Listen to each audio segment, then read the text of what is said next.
Ladies and gentlemen, hailing from Cleveland, Ohio, I give you BVO. Oh, we boxing? Yeah, we boxing. I need that belt like it ain't no other option. So we punching and weaving and blocking. Defeat ain't an option.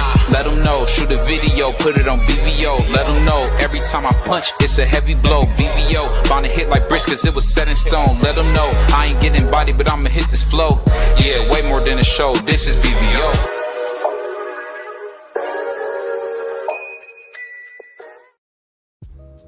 On behalf of BVO Sports TV, we would like to thank our sponsor, Raycon, makers of the Raycon Everyday Earbuds, the perfect model for premium sound with active noise cancellation to block out distractions and transparency mode to keep you aware of your surroundings. They are the ideal for your everyday needs. Just visit RayconGlobal.com. That's RayconGlobal.com and elevate your listening experience.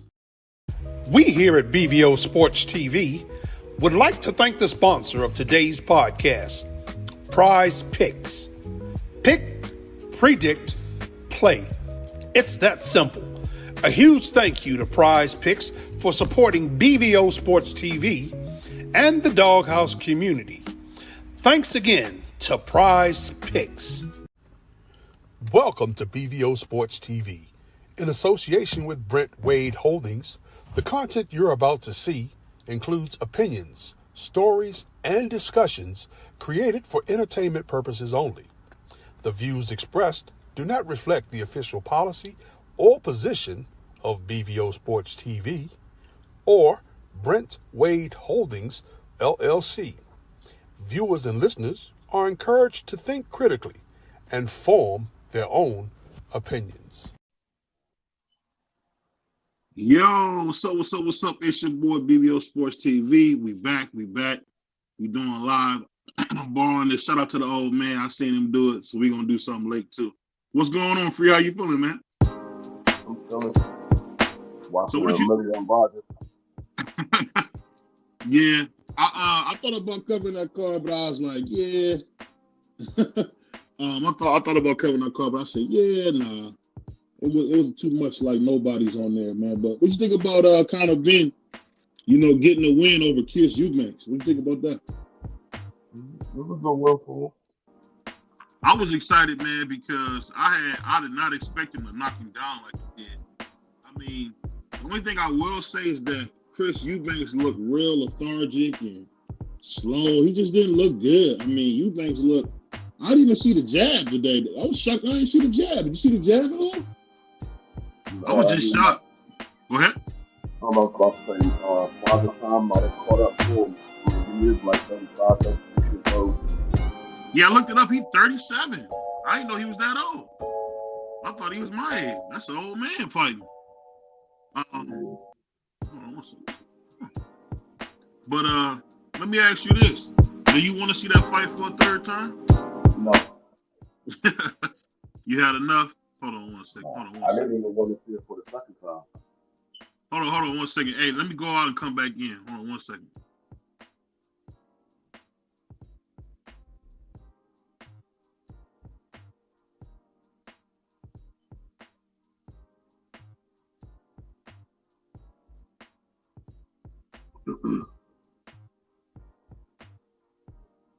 Oh, there we go.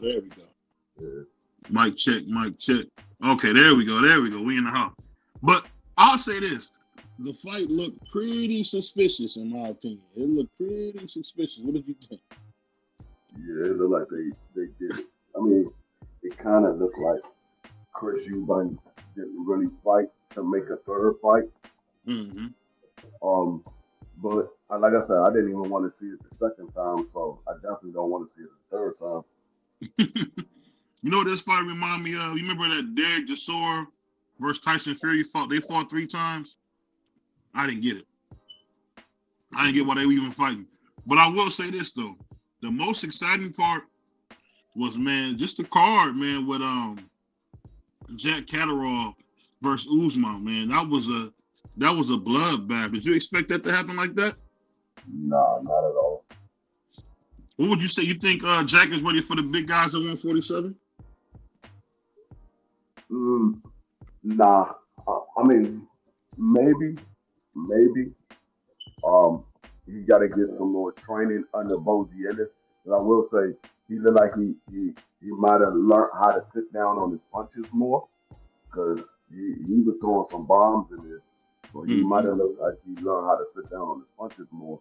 But I would say, I don't know if he's ready for the top level at 47, but who knows? You got to put him in there to find out.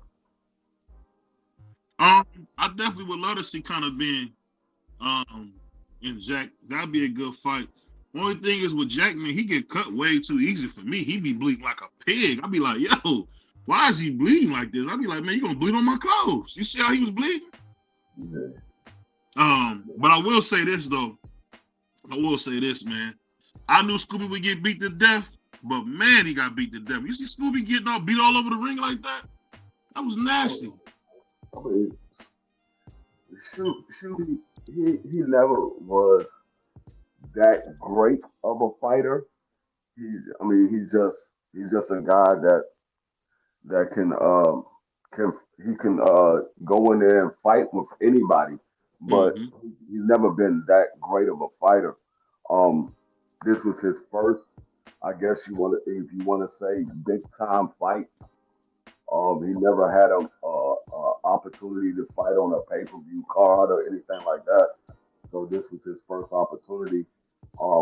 But he didn't look good. This probably will be his last opportunity. Unless they feed him to like prospects or something like that. You told. Hey, I'm even forgetting who I'm talking to. one minute Freaky, the most thoughtful take you ever heard in your life. Then he'll just clown the brother, talking about the best they can do is feed him to the kids, man. You cold, man. I'm just saying, the man been around for like 10 years. Definitely smash the like button, man. Do the smash the like button for your boy BVO. But I just think, man, Scooby, man, his whole career, it's just been a disappointment, man.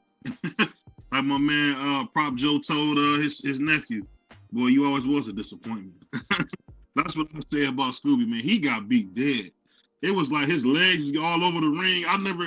I never seen him look that bad, but I would give, and I don't necessarily always give Eddie Hearn his credit, but I get it. That was an A+ card in my opinion. That was an A+ card. I thought from top to bottom, it was a great card.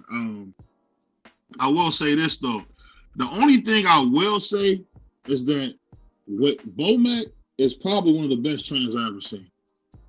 What he does with guys, man, usually does really well. I don't know what happened to Chris Eubanks. I definitely would never try to infer that maybe he was not giving his best effort, but this didn't look very good. The jab was gone. The movement was gone. He just looked bad to me, man. He said Montreal won't back down. I respect the Emiliano isn't getting a knockout tonight, but he's fighting well, and these rounds is needed for him. Hey, because no matter what, Emiliano Vargas is one of the best fighters in the world. Abdullah Mason, one of the best fighters in the world. And one thing they both need is rounds, man. They both need rounds. They both been fighting cab drivers and dudes that work at the Amazon yard. So anytime I see them getting rounds, I definitely love that. He said, Ben put hands and feet on that boy. Yeah, but I'm just wondering, do you think Bomac will ever work with Chris Eubanks again after that kind of effort? That was a garbage effort, in my opinion. Yeah. True, Dangy. I would say so, because I felt like, wow, he quit. I mean, you got to think about it. I mean, a lot of Bomac fighters, either they're retired or they're about to retire. He only really got one fighter that's young in the game, and that's Keyshawn. And I guess if you want to count his brothers, but they haven't fought since Keyshawn since the fight that Keyshawn was supposed to fight. Yeah. I definitely agree with you on that. Killer Kim saying that Top Rank got to step Emiliano up a notch with his competition. But I will say this. I like the way the young man's thinking. You know, he's the first one to kind of break the ice and say, hey, I would love to fight. I would love to fight Abdullah Mason. But I like what his dad is saying. His dad had a nice interview on Deportes or whatever. He was basically saying that they want to get ready for the Gary Antoine fight. And I think they can win that fight. Not right now, especially not the way, shoot to my brother Bentley, not the way that my guy, not the way Emiliano's looking now, because he really hasn't fought anybody that gave him any trouble, any whip whap to him. But I think Emiliano Vargas versus Gary Antoine, that fight should happen sometime next year. I hope. I'm not saying anything about it. I hope that fight happens. You better hope he get about 3 or 4 more fights by next year, because the Emiliano Vargas I'm looking at right now, that man is going to sleep against Gary. that man got hit a lot, and this dude ain't that damn good. Yeah. I say this though. He just, I don't know. They got to get him in some better competition, man. Him and well, the good thing is Abdullah Mason is fighting for a title because Sammy Notes is pretty tough. But I'll just say we got it. Go ahead. No, I'm gonna say I'll tell you something else I've noticed in this fight. One or two things is true. It could be both of them, but one or two things is true. Mm-hmm. Either Emiliano Vargas don't really punch like that, or this dude got a granite chin. Because Emiliano Vargas was hitting this dude with some bombs. With everything. Yeah, he hit me with everything. And he's not moving. I don't know. Maybe he had one of them one of them snack supplements before he got in there. I don't know. Shout out to the snack program. I was expecting this dude to go down. I mean, he did go down once. But I don't know. He said he was. I mean, it looked like he went down because he was complaining about the hit behind the head. But other than that, dude didn't go nowhere. He got hit with some bombs, and I'm like, okay, is Emiliano gonna take him out now? And I was like, oh, he made it through this round. I said, okay, maybe it's the next round. You know what's funny? I told Miss BVO this, and she laughed at me. But I said, I don't know if Emiliano was punching like that. I don't know. Salute to my brother Ernest. Salute to Angie. Salute to Bentley. I don't know if he punching like that because the competition. And you never know until they really fight somebody. But I'll say this. Top Rank does the best in the world at building guys up from the ground up.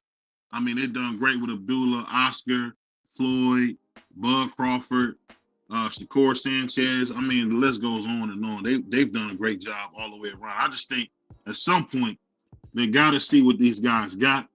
And I like what Fernando was saying about possibly getting that fight with Gary Antoine. I think that'll be a great fight for him at 140.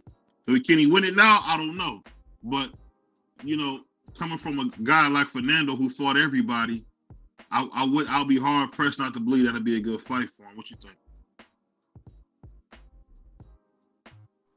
Oh yeah, I don't know.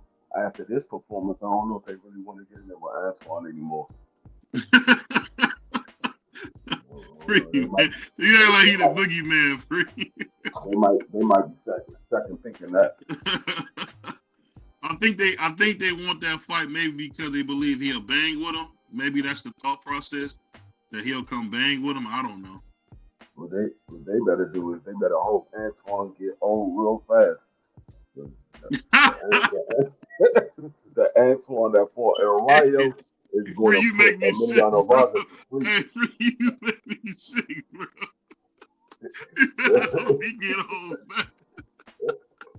The Antoine that fought El Rayo is going to put Emiliano Vargas to sleep. They better hope that man gets old fast. Bad thing about it, he's only 28, so he ain't that damn old. He ain't going nowhere, man. You cool. They better hope that man get old fast. They want to get in there with Antoine. Yeah, okay. I can't breathe, man. This is a sick Negro. Get in there with Antoine if you want to. Said, what the heck is the WO Latin title? I have no idea. I remember Esau Cruz had that same title. You remember that, Free? When Esau had the Latin WO channel? Hey, they be making up these titles as they go, man. But I say this though, whatever they do, this performance, this ain't it. Y'all know I love Emiliano podcast, man, but this ain't it. He'll get beat dead. Looking like That's what happened on that man. Emiliano Robert. His name is El General. His name is going to be El Private. Ain't gonna be no general no more. That man gonna be a private. They gonna move that man. They gonna demote his ass immediately. you said they're gonna avoid that. They're gonna let Emiliano build like McGee at 40 fights, no tests. Stop, Ernest. Stop it, Ernest. You're a nut. I never realized you. Why you a hater like that, Ernest? You a hater, man. You know what they gonna let him get 150 fights before he get no tests. They better hope. They better hope Antoine get knocked out or something before they bring on. I forgot Free was that funny, man. Smash the like button for your boy BVO, man. This brother's a nut. That brother said, you better hope he get home fast. Hey, that's funny, man. Oh, man. Shout out to my man, Puerto Rican Free. That's hilarious, man. He said McGee just tested dirty. Yeah, he tested dirty. Yeah. I don't know what he was doing. He said, I ain't never heard BVO. Hold on one second. Dang. So that jumped him. I'm proud of you, brother. Thank you. Hold on. I've always been, hold on, bro. I've always given real takes, but no joke, all jokes aside, BVO is going to be like the great Jim Lampley, man. I'm only going to give facts. I'm going to be unbiased. I'm going to be like my brother Jim Lampley and just tell y'all what the truth is. But I don't know. I'll tell you this. He definitely not. I tell you one thing. This daggone arena and this is disappointing. Fairly empty. Yeah, ain't nobody there, man. I mean, this fight is on Tubi, right? They're in Mexico. Oh, they in Mexico? Yeah, they're in Mexico. Yeah, no, I'm saying the fight is on Tubi. He said I never. Come on, man. I'll say this, man. I'll say this. No matter how we put it, I think Emiliano is a great fighter. What can Ella say? He's a great fighter. Great fighter. But he got to fight somebody, dog, because this really as that brother said, I get what you said.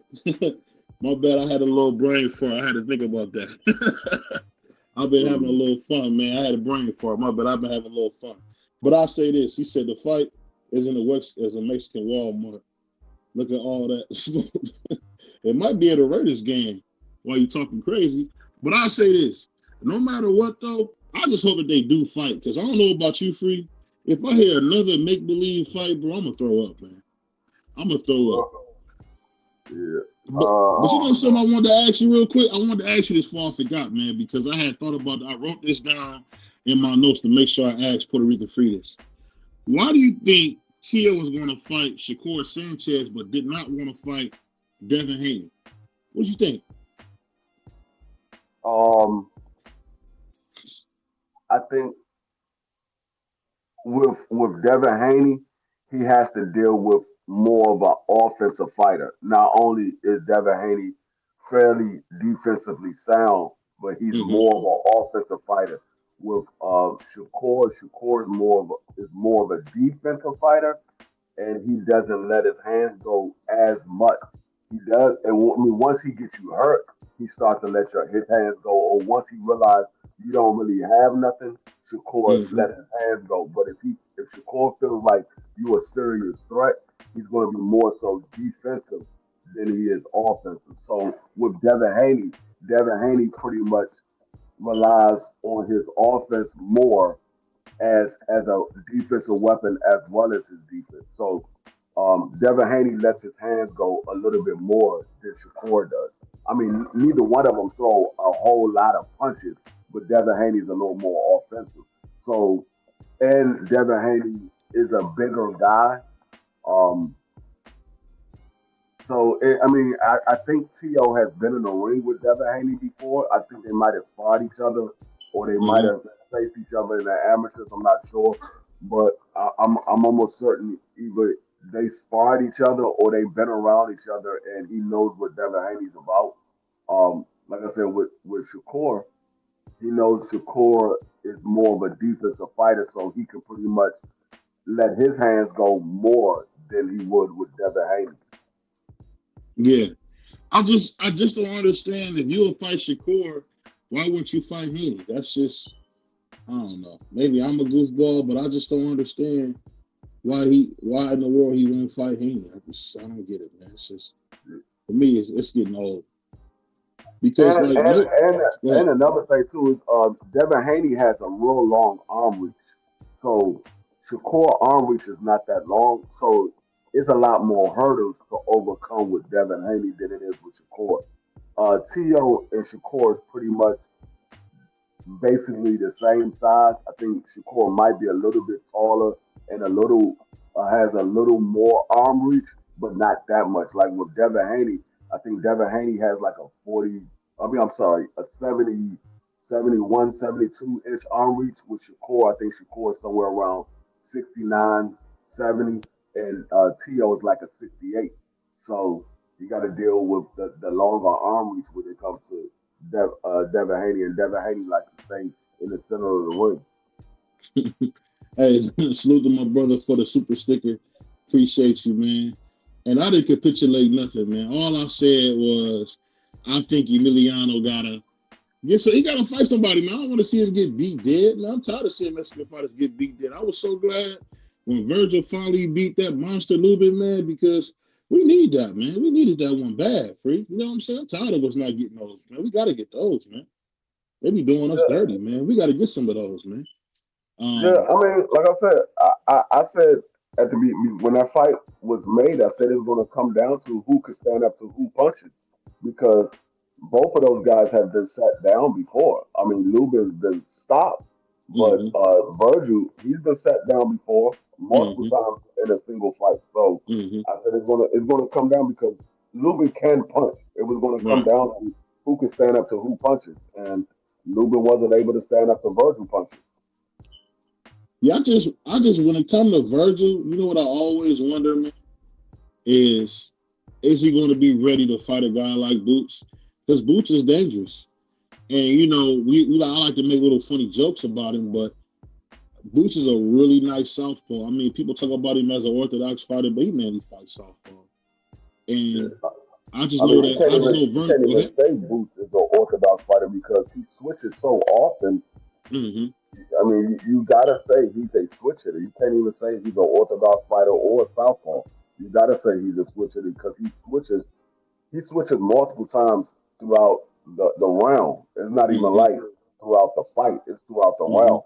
He switched multiple times. So you never can pretty much pick up on what he's gonna do because he switches so much. Oh, do you see this dude? That boy Ernest said, I seen a Mexican Muslim in the crowd, homie dressed like Pee Wee Herman with a bow tie. Ain't never seen Mexican Muslim. You sick, bro. You said with a bow tie. Tell me why today, Free. I went to the gas station, man. I forgot my gas, my car, my wallet or whatever. You know what's funny? Man, everybody don't take tap pay, bro. I'm running around like a chicken with his head cut off, man, trying to get some doggone tap pay action. I couldn't believe it, bro. I was sick, man. I was sick. But while I'm over there, tell me why I see the Muslim dude walking up and down. You know, they walk through the cars. The brother actually had the bean pies. And because I didn't bring no cash, I couldn't get me a bean pie. I was sick, man. Yeah, I don't walk around with cash. I mean, you should have asked him, do he got Cash App? Just about everybody got Cash App now. I didn't think they'd do that. Usually they be acting like they only take cash. That's why I said that. Yeah. Does Boots switch every fight? I wouldn't say he switched every fight, but I will say this. I think that Boots, in my opinion, does his best work out of the southpaw stance. In my humble opinion, I think he does. And I think that for Virgil, you got to be careful when you fighting these slick black niggas, man, because they can mess around and really knock you out. I would But say in a single round, I would say I've seen Boot switch from orthodox to southpaw at least 5 times in a single round. At least 5 times. Just go back and watch Jerron Boots in his fight. You'll see him switch from southpaw to orthodox multiple times in a single round. It's not like I said. It's not from round to round. It's in a single round. While he's throwing punches, he will go from orthodox to southpaw. While he's throwing punches, and whatever foot he stops on, he fights in that same. So I yeah, mean, he switches multiple times. yeah, Rafael Espinoza, that's a good fighter, man. I want to see what he do. But one thing I can tell you is, man, I'm just excited about. Did you guys hear the news that we got a done deal? We did it again, Cleveland. We gonna fight Anthony Joshua, man, the heavyweight champion of the world. We gonna go in there and fight the heavyweight champion of the world. Shout out to Jake. We did it, man. Shout out to Cleveland. I can't believe we did it again, man. We about to fight the heavyweight champion next. Ain't that wild, Free? A brother from Cleveland about to fight the heavyweight champion of the world. Crazy. A monster. Um, the, what heavyweight champion? Anthony Joshua. He ain't no heavyweight champion. Who are you talking about? He is a two-time heavyweight champion, brother. Former. He ain't no heavyweight champion right now. Free, you being technical, man. You being technical. Oh, you saying a heavyweight champion? That man ain't getting no belt if they fight and he wins. Ain't nobody gonna have no belt at the end of that fight. Free, why you gotta do that, man? We just got the biggest fight of Cleveland's had in years, man. No, that fight is not made. You talking about we got the biggest fight? The fight is not made. From what I'm hearing, man, the fight is getting close to getting done. That's what your boy Eddie was saying at the press conference. The fight is getting close. So if the fight is getting close to being done, just accept the fight and sign. With all the stipulations. All I know is if you want to fight the man in a legitimate fight, or you don't. That's all it is. All I know is that Jake do this, man. I really bury motherfuckers. That's what he do. So they got to be careful with a cat like Jake, man. What happened? This man he got this man by like 7 inches. Yeah, that dude looks small. Yeah, that dude looks small. Shout out to my brother Billy, said former champ. Ernest said former champ. Trash. No, I would give Jake Paul credit if they make the fight, because this is what we asked them to do: make a fight with a legitimate fighter. So I give them credit. They make the fight. Now I don't give them a chance of winning, or should I say, I don't give them a high chance of winning, but I give them credit if they make the fight.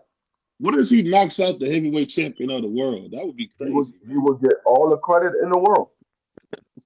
That would be cold, man. If he can do that, mean, I don't know how he's going to do that, because Usyk is not getting in the ring. But if he knocks out AJ, I give him all the credit in the world. I don't know about him knocking out Usyk. That's going to be virtually impossible to knock out Usyk and he ain't in the ring. You know what's funny about Espinoza? I see Shushu call him out. I wonder what Shushu did, man. I gotta talk to his dad or somebody, because why has he not got a title shot yet, Free? We were talking about a title shot a year ago. You gotta remember, Shushu and Spinoza has the same promoter. Oh, yeah. And Bob wants to collect all of the belts. So he probably will make the fight, but he wants Shushu to get the other belt first, and then he'll make that fight, because Bob wants to collect all the belts. So when you have a promoter that's the promoter of multiple fighters, a lot of times these guys want to get in the ring, but the promoter's not going to make the fight because they got other plans for those fighters individually.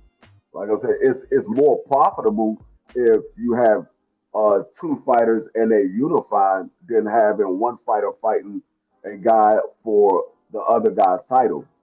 Yeah. Hey, I agree, Cam. It definitely might be Cat.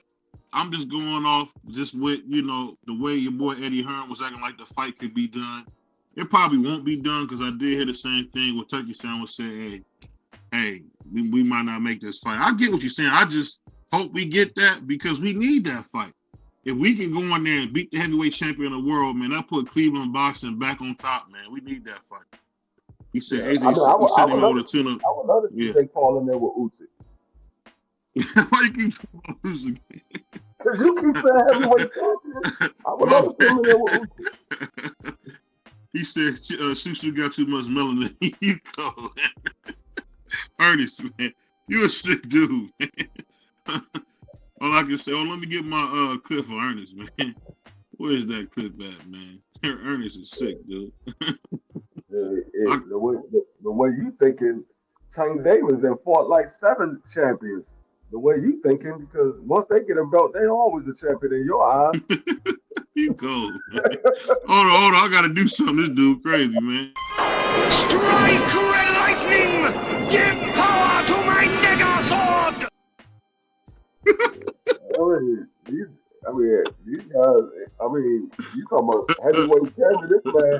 This man is beltless. I'm surprised his shirt hasn't fallen down yet. This man is walking around beltless. He ain't got no belt holding up his pants. I don't care what nobody say. I think Jake, man. I think Jake not gonna end up fighting this year, man. I really don't. If I was Jake, I would drag one of them MMA fighters and get one of them a nice beating. But I don't think he gonna get an opponent. Too bad the fight didn't happen with Tank, man. It is what it is. Maybe one day they'll run it back. He said, not the sword.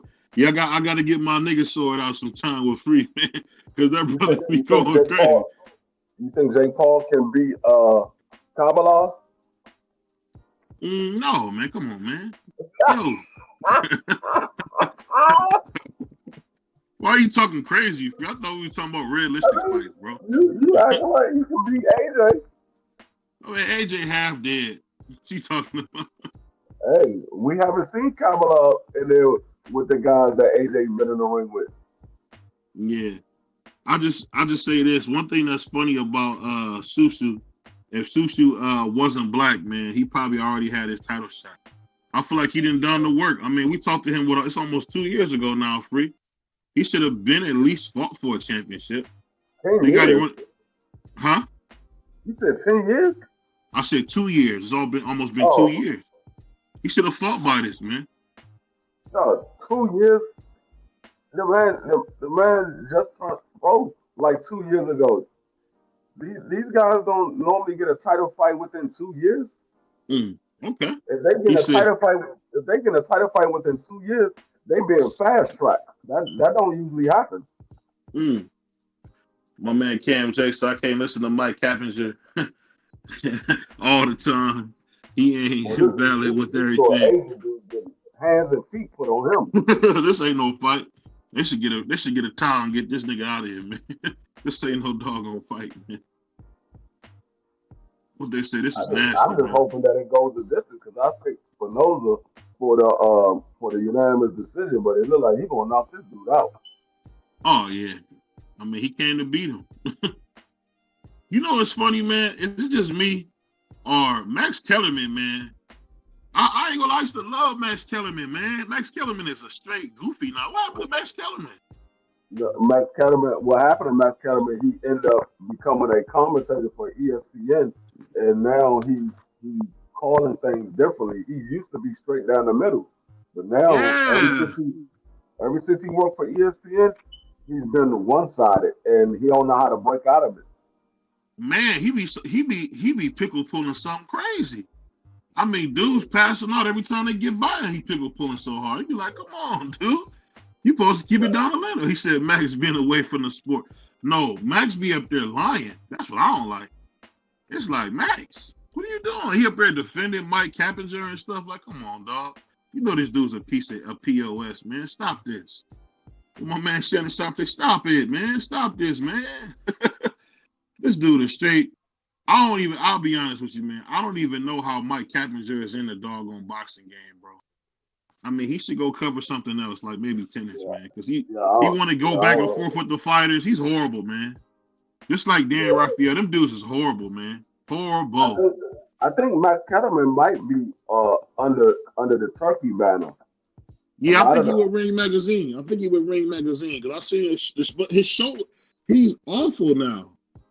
Like, he's so biased now. I've never seen Max always called it down. Remember he used to tell Roy Jones Jr. the truth, and Roy would threaten to give him a case of the beats? What happened to that Max Kellerman?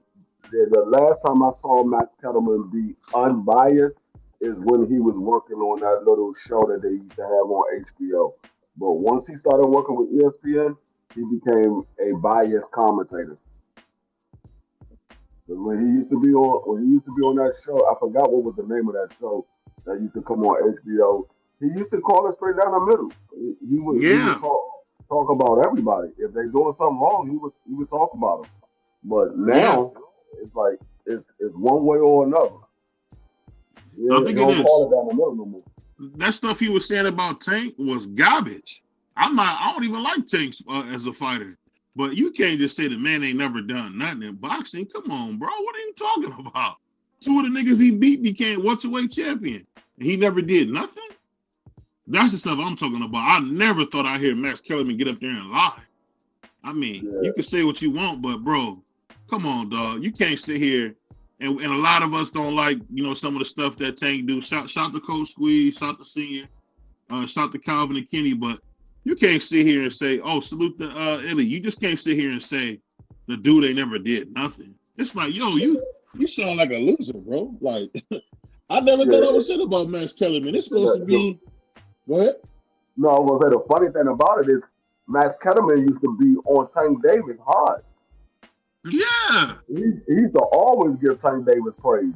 But, always. Now because he's not with Ring Magazine, all of a sudden, I don't know. My man Billy said Max knows his boxing. He knows the history of the sport. Tank Davis came at his best friend Tim Bradley. Yeah, I don't know why Tank came at Tim Bradley, but I think Tim Bradley get a bad rap. People forget this. Tim Bradley is a really good fighter, man. The brother's a Hall of Famer, man. Free. Why do you always say that, man? That man is a company man.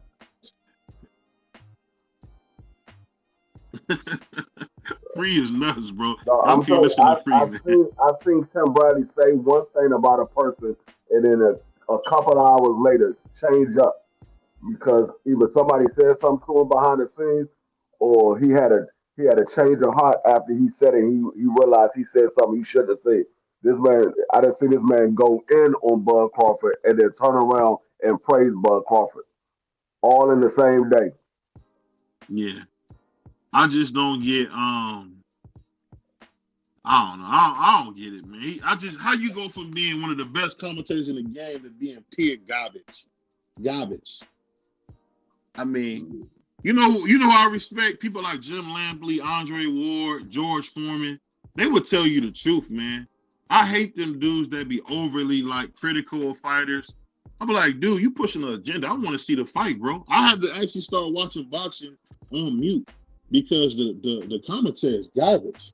Like when Top Rankers on ESPN, they would be up there lying. Like, if y'all watching the same fight, y'all can't be watching the same fight I'm watching. Hey, this little Asian dude tried to put hands on Raphael. Yeah, that little 1-2 got his attention, didn't it? Yeah, he tried to put hands on Raphael. Hey, I've never been a fan, Bentley, of Larry Merchant because I looked up the stuff he said about Sonny Liston back in the day. He's a piece of garbage. I'm not gonna bring it up on here. You know, we try to keep it neutral on that, but no, he's a piece of garbage, man. Larry Merchant, he's garbage, man. He said Larry's about to pop Floyd, shoot for a flame with Floyd. He wasn't about to fight no Floyd. If he was, he about to get beat. He about to get beat dead. You talking about, man? What he said? I wish I was 50 years younger. You ain't it, my man. You ain't it. You heard him. That was so classic, man. But you got to remember, my man Floyd ended up apologizing. That was classy of Floyd to apologize. I love that. Shout out to Floyd, man. Yeah, Floyd would have put old man Larry in the dirt. you free. What's wrong with you today, man? No, he would have hit Larry with one perk. Larry would have been like, please. Now, first Antoine gotta get old overnight for Emilio to have a chin. Now Larry gonna call the police on Floyd.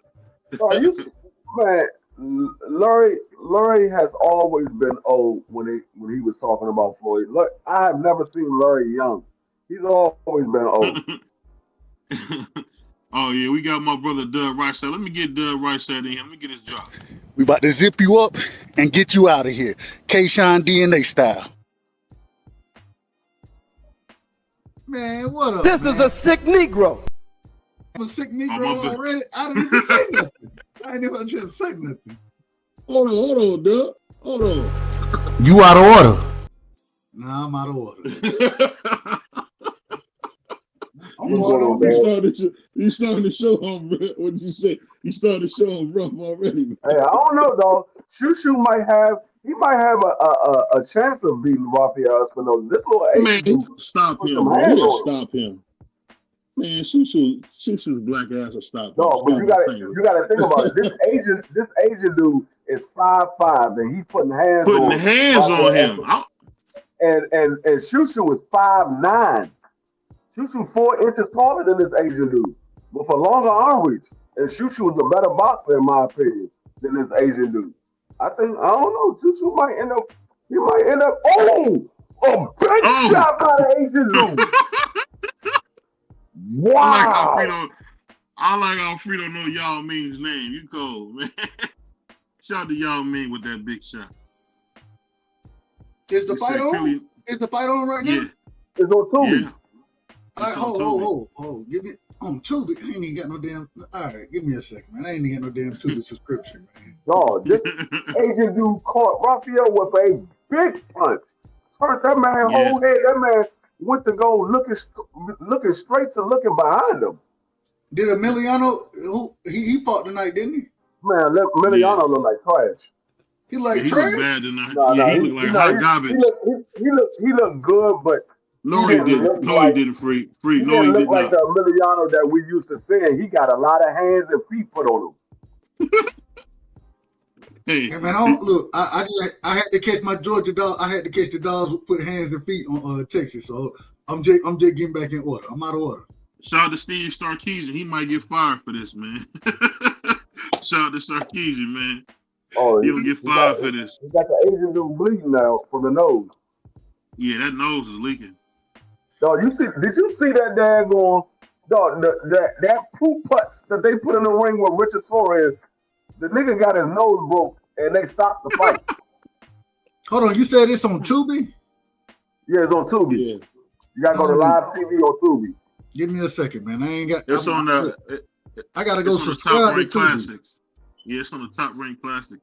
He said clearly narrative pushes for the Turkey corporate media for boxing always been but all over his face from his nose. Let me read this real quick, Free. He said they've been asked real boxing fans come to us for their boxing talk. Yeah, I mean, I feel what you're saying, Cam, but I used to love Jim Lampley, dog. I felt like Jim Lampley always told the truth. That's just me. I could be wrong, but that was my favorite. Jim Lampley get up there and he'll just when he say, big right, big right. I used to love when he'd be on there. I miss HBO boxing, man. Boxing ain't been the same. He said Torres broke old boy's nose. I ain't gonna lie, man. Torres is horrible, dog. The more I watch him, I hate to say it, Free, but you might be right about Richie, man. He pretty average, dog. They ought to call him average Torres instead of Richie, man. He's pretty average, man. He gonna get in there with one of them good heavyweights like Caballero and get his curls knocked off, dude. I mean, if it wasn't for that dude being a poo putt, he might would have had a chance of beating Torres because he was throwing some big shots. It's just he got his nose broken. That man, I don't know if he quit or if they said, "Oh, his nose is broken." I ain't never seen a fight get stopped from a broken nose. See, I don't like saying he's not like that because he's an American, but he is garbage. Like every time I watch Richie and give him a fair shake, he just always look garbage. You be like, "Come on, Rich, what are you doing?" It don't matter who it is, who he's fighting. He gonna find a way to look garbage. Like I don't know what he be doing, man. Like, oh yeah, Espinosa, he turning this around. He said, "I think George was best commentator, and I like Roy too." I like Roy. But I ain't gonna lie, man. It be hard to understand, Roy. That nigga too country. I don't even know what Roy talking about. He be talking about roosters and chickens. I be like, what are you talking about, bro? What are you talking about? I like Roy Jones. I like Roy Jones rapping. That's what I like. I wish Roy Jones go back to rapping. Hey, I ain't gonna lie. At first, when I thought about Shushu and Rafael Espinoza, I gave Shushu like a 40% chance of winning the fight. But after watching this fight, I said it's a 50% chance that Shushu can win that fight. Yeah, that's a 60-40 fight. I think so. 60-40 Espinoza's way. I like Shushu too. I think it's more of a 50-50 fight now. I don't know. He just maybe don't respect this dude he fighting. I don't know. But one thing I will say. He got caught again. Yeah. So this man Rafael Espinoza getting clipped by this little small Asian dude. Yeah, Yao Ming is putting hands on him. Shout out to Yao Ming. Yeah. So he's throwing Rafael Espinoza around the ring and everything. Hold on, wait a minute. Tubi free? Yes, it's free. Yeah. I had no clue. I swear to God, I just went and Googled Tubi. I can see the fight now. All right. Hey, okay. Mm-hmm. Who is it? Who is this? Big shot. Ooh. Now the Asian dude eyes starting to close up because he's taking a lot of shots, but he did the Rafael Espinoza with some shots. The man from Ukraine, ain't he? Ain't that the Ukrainian flag? Is Ukraine an Asian? I don't know. No, he's an Asian. I'm not. I mean, no, he's Asian. Look at the man. He's Asian. He might be from Ukraine, but he's Asian. You just seen him at the doggone Chinese restaurant, Doug. What are you talking about? Talking about you want extra egg roll? That man got the Ukrainian flag out there. Brother, yeah. Yeah, no, he might represent the Ukraine, but you can see he's Asian. Okay. Yeah. Yeah, he getting messed up right now. Yeah, he getting beat up. I'm just looking at the shots that he's landed. He's getting beat up, but he's landing some big shots on Rafael Espinoza. It ain't nobody in the crowd, is it? No, it's like 16 people. The whole the whole back half of the section of the stadium is empty. They got 25 people in the upper deck, and they got like 17 people down on the floor. They should have all those people that's in the upper deck, they should have just moved them down to the floor, set them in them seats right there. You got them sitting over there, there's nobody in those seats.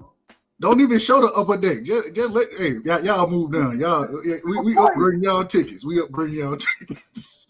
Y'all just bring them on down. That was dumb. These niggas in the upper deck are spread it out like a mug, and they keep shining a light up there, like they showing some things. You show them that the seats are empty.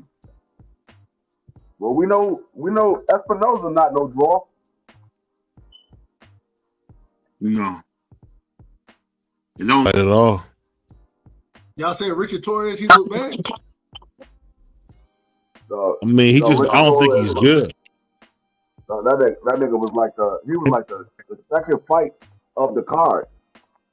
Good Lord. The man went from a main event to the second fight of this card. How he do? Yeah.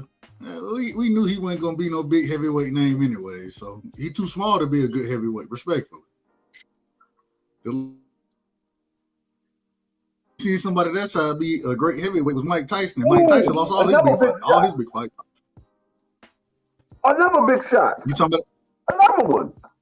No, he's landing some shots on Spinoza. But he getting clipped at the same time. I know. I know Spinoza's going to beat him. I'm just looking at future for like guys like Shushu, the better opponents. Man, Shushu will mess this dude up, man. I'm starting to have second thoughts on the Shushu and Spinoza fight. Who you got Espinoza? I had Espinoza, but now I'm like, it's a 50-50 fight after looking at what this little Asian dude doing. I never thought that was a 50-50 fight. I didn't think it was. I am now. I had it 60-40 for Shushu. Oh no, I thought Spinoza would beat Shushu. Okay. I thought Shushu would give him some problems, but I thought Spinoza would beat him. But now that I'm looking at this fight, I take that back. I think Shushu got a good chance of winning that fight. The only real competition we've seen Espinosa really put hands on was what's Robeisy. Robeisy, the Puerto Rican. Yeah, and we watched Robeisy in the second fight. I didn't even think he got hit with nothing crazy. He quit. He broke his orbital bone. Nah, it didn't look like nothing crazy. Yeah, he got hit. His face was broke. That's why he quit. His face was broke. He broke his face. Yeah, you cold, dog. Dang. He said the man quit, face broke. Did you not see? Look, when I seen the punch land, I was that's a good shot. That overhand, they go to overhand, but it leaned with his head too much. Mm-hmm. But that's what you got to do. But Espinosa kind of like Fundora, man. Yeah, he fights in the inside too much. That long arm, you don't need to be in mid range or in close distance. And he be long range. But the problem is he be throwing them elbows out there, man. That brother, he love using them elbows. He used the elbow more than Floyd did. Respectfully. Yeah, I don't think nobody used the elbow more than Floyd. Shushu might win this fight against Spinoza. He might win this one. If Spinoza gets dropped by this dude, I'm gonna say Shushu wins that fight. Because dude is hitting Spinoza with some clean shots.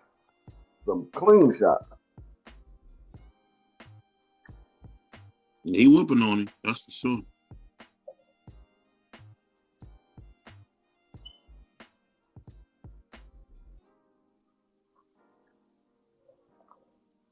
Yeah, Shushu is sharp. He is sharp, and he's usually defensively sound.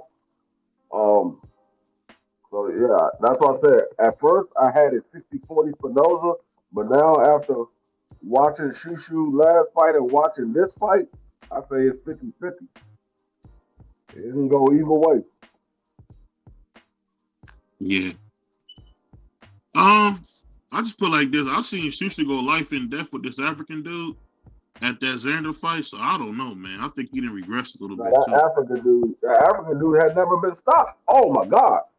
I don't think he went life and death though. I thought he won easily. It looked like that. I gotta say though, Doug, as you would say, I just think from watching it up close, it looked like it was life and death. It might have not been on TV, but it looked like the way Shushu's back was on the ropes. I thought it was life and death. Maybe not. No, I wouldn't say life and death. I thought it was a clear decision. You know what I'm saying? But as Free said, that brother had never been stopped, and he understood how to survive. But I thought he took some vicious shots out there. Yeah, I think Shushu more so was putting his back on the ropes to draw the dude in to leave himself open. Because every time Shushu got on the rope, he would catch dude with a big shot, and dude would back up to the center of the ring. Man, look how Espinosa used them elbows, man. Yeah, I see him. Yeah, he dirty, he nasty with that. He got them elbows out there pinning, and I understand pinning, you know what I'm saying, framing, I understand that, but my God, you got the elbow in the damn mouth. Come on, man. Eat that elbow. Get this Magic Johnson on. Take that elbow with you. Hey, look, even then, he said he got hit on the top of the head, but he got the ticket where he got there. You got the Asian dude got the knot over his eye like Rockman. Mm-hmm. What's that? A hematoma? I think that's what they call them, hematomas. Yeah. They just had a clash of heads, and that nigga eye swelled up immediately. Half of it was from the head clash. The other half was from the elbows. Yeah, that hematoma looked bad. Ooh. And the ref gonna let him keep fighting. All right. Yeah. Hey, if they let Usman fight, I don't want to see no fights get stopped. I thought he was about to pass away in the ring. He did fall out the ring. No, I knocked out of the ring. I thought he was about to get zipped up and body bagged. Jack Cattermole knocked that man clear into the first row. Bro, how do you make at that size? How do you make 126? Don't got a big frame. Nothing but fruits and berries. Yeah, skin and bones out here, man. Salute to everybody on the panel. Salute what to up, everybody. Insane? Salute to my brother Insane, man. What happened? That dude had a man doing a stinky leg, but he swung back. He still hurt. He hurt bad too. He spent Espinosa around. Hey. I thought he was going. Oh! Bro, come on now. You can't just let this man keep making a beat like this. He can't see nothing at the corner. Because that's where the knot is. He can't see nothing out outside of the eye. Every punchman from that side. And they're going, oh my God.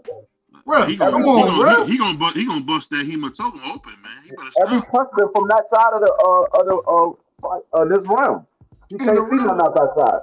What is the ref looking at? Hey, looking at the man get his head bust open. That's what he's looking at. My God. What up, Insane? What up, Prize? What's up, bro? What up with y'all? Just enjoying my night, man. Enjoying this good boxing talk.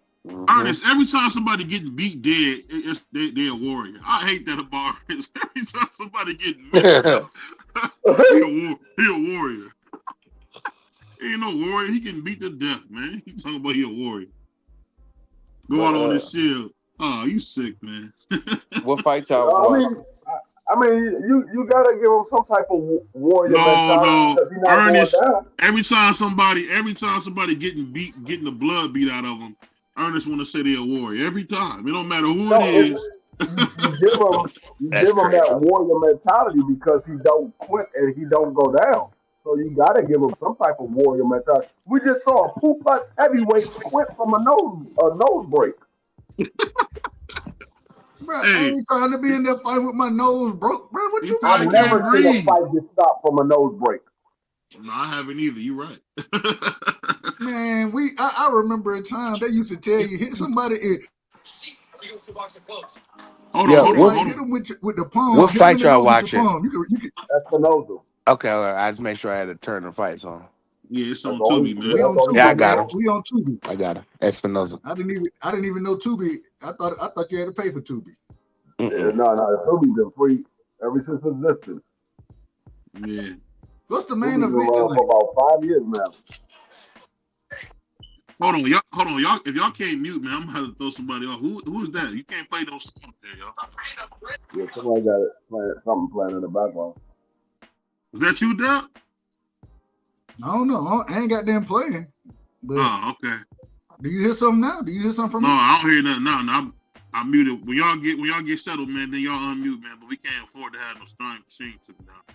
You said it was a what? It was a what? It's on Tubi. It's on Tubi. No, I'm not watching Tubi. No, I'm saying that's where the fight is. I'm saying we heard the sound. We can't have no music on there, no sound or nothing.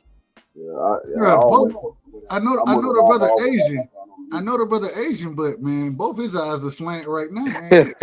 He's sick, man. Yeah, I was thinking the same thing, bro. Yao Ming fighting pretty good though. Shout out to Yao Ming. He fighting pretty good though. This ain't no damn Yao Ming. It might be Jeremy Lin. Maybe Jeremy Lin. We'll give him Jeremy Lin. Okay, man. Had the best 2 months in the history of basketball. Is that you with the background music, or should I go close?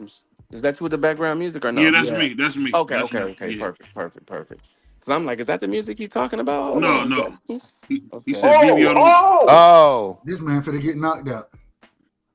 This ain't no good fight no more.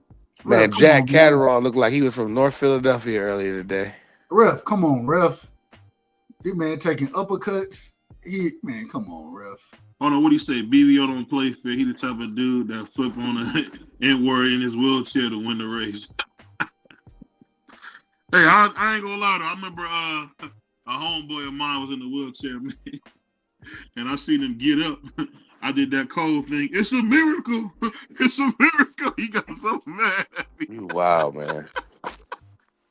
Hey, oh my God. He just running it down the middle. I mean, this is actually a beatdown, bro. He just running it down the middle. This is assault, Dub. Yeah, I think this is the main event, ain't it? Yeah, this is the main event. I missed it earlier when the Asian dude was landing some big shots on Rafael Espinosa. But Rafael took it personally. Oh, a good shot from the Asian dude. But then he getting hit with all type of shots, body shots and everything. Clash your heads again. Yeah. The ref need to stop this, man. You can't just let a brother get beat like this. Garbage. You rough. He said his cut man is garbage. You rough. Hey, you talking about the ref need to stop this one? You should have saw the earlier fight with Jack Catterall. That fight should have been stopped. Mm-hmm. Yeah, that was nasty. You see that fight, Insane? Insane, did you see that fight at all? Jack Catterall knocked that man out of the Out the My ring, bad, yeah, he my bad. did. I was on mute. No, I said, yeah, did you see that fight? I seen the fight. I seen Yeah. it. I The seen it. dude name was like Eastman. Eastman. Yeah. Yeah, I watched all those fights, but I'm gonna tell you that a fight that really, and I betted on the guy. I betted on Conor Benn to stop Eubanks, and man, he went in there, bro, and he showed out for me. He Yeah, he showed did. out. He did his thing. Ben, I got a newfound respect, but if you Me see too. before the fight, I went for Ben. I picked Eubank to win, but Conor Benn showed up and showed out, bro. Like I was very impressed. Hold And on. Chad, Wait a I minute, can see real quick. Did they just take the man to the doctor and then let him go back to his trainers? yeah, they took that man to the hospital real quick. They telling him they're gonna stop the fight if he don't do something. Does his face look like Jack Catterall opponent's face? Because his face was toe up. No, it looked worse. Dude looked like Apollo Creed when Drago unalived him, bro. Oh, that's wild. This is an exhibition. Yeah. And you know, Coach Duke be sprawling everywhere. This is an exhibition. He be spitting all over the place. He's a good actor in that movie. He don't get enough credit. Man, they need to stop this shit, man. Where my charger at, bro? Hey, that's what I'm looking for right now. BVO, can you give me 5 minutes and I'm gonna jump back on? I gotta find this charger, man. Too. I'll do your thing. I'm gonna tell you like this. My daughter that took over my room, bro. If I was a trainer, mute up while you find your stuff, bro. If I was a trainer and I had a fighter that was about to fight Rafael Espinoza, I would say, look, we're gonna take this fight, but he's gonna have to shave about 3 inches off his elbow. He's gonna have to shave about 3 inches off them joints because that man elbow sharp as hell. He got the Matumbo elbows. Well, he'll open your face up. Y'all remember Karl Malone hit my man Isaiah on that old clip? Man got a Shaq elbow. You know, him and Fedor, they both got sharp elbows because they ain't got no meat around them because they're so small. They ain't got no meat around them. Yeah, he beating them to a pulp. Yeah, Espinoza's really, really putting it on this guy. He got clipped with a big shot after them 3 uppercuts. The little China man put his head down and just swing for the fences. He not Chinese. What flag is that? It's the UK flag, man. I mean, Chinese, bro. Man, I mean, a lot of people didn't have the Asian dude going this far. They had him Espinoza getting stopped. I mean, Espinoza stopping him early. He ain't Asian, is he? He is Asian. He's from his eyes. But he's Asian. Man, his flag say look Ukrainish. Listen. Just because you look at his eyes in a country doesn't mean that your nationality is not another nationality. We got a lot of people that got an American flag, but they ain't American. They ain't born in America. I never seen a China man rocking a damn Ukraine flag, but okay. He lives in the you seen it today? Yeah, no, what's McCarty looking a little Chinese too, though? BVO. I'm not saying he's Chinese. I'm saying he's Asian. BVO is Russian though. He's Russian. Yeah, but Russia's real close to China. They be looking like, they be looking Asian. No, go ahead. Russia is a part, and you got to remember the Asian continent. Part of the Asian continent. Go ahead. No, you answered the question. No. You gonna finish the statement? Go ahead. Ain't got no problem. No, I was just saying because I thought Jennifer was Asian. I thought Jennifer was Asian. This guy can take a punch, man. Janibek is from Kazakhstan, and Kazakhstan is in Asia. Yeah. You know what I was gonna say, Dub? I'm gonna probably tell you behind the scenes, but man, I wish you'd bring your political show back for one episode on something I seen, man. It was crazy. Say that again. I said I seen something political. I said I wish you would bring your political show back for just one more show, man, because I would love to hear you talk about it. I'll probably throw you a few dollars to talk about it. We'll just pull up on Market Show, man. We'll pull up on Market Show. No, I like the Dub Right Side brand, but shout out to Mark. Mark doing his thing too, though.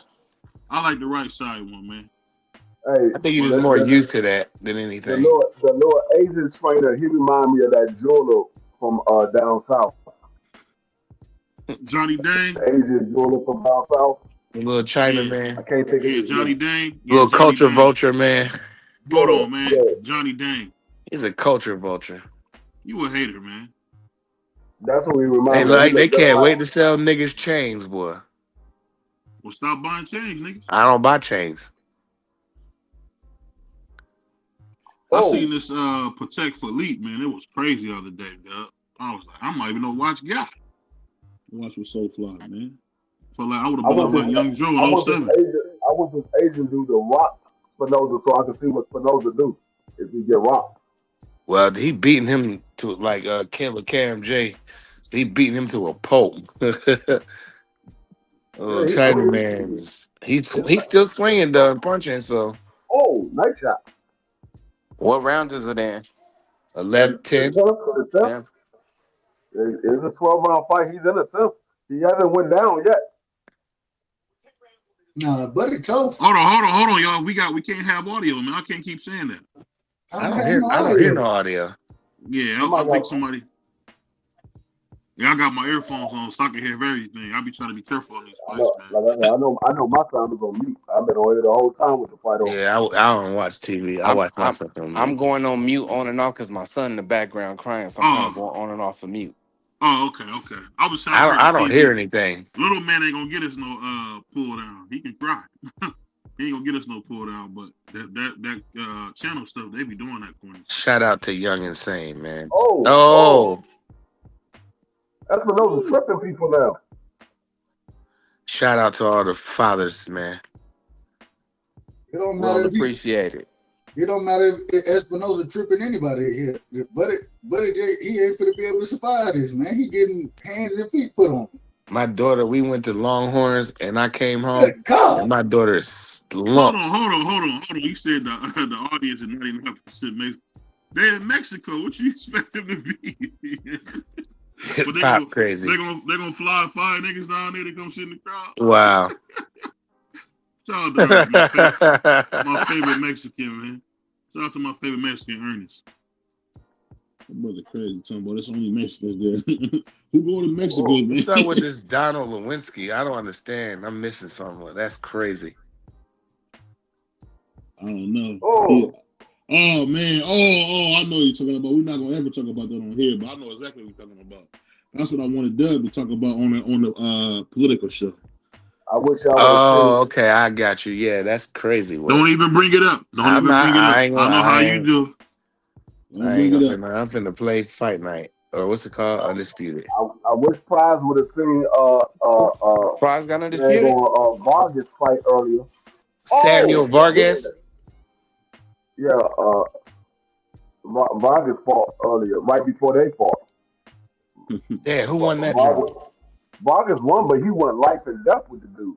Yeah, he looked bad. He looked real bad. Hey, Prize, you on PS5? Yeah, boy. I'm gonna send my gamer tag to BVO. Add me if I can whip you on Undisputed. Put in the private chat. He can get it out the private chat. They just. I'm on my phone. I don't know how to do it on my phone. They just updated Undisputed. Yeah, it's pretty dope.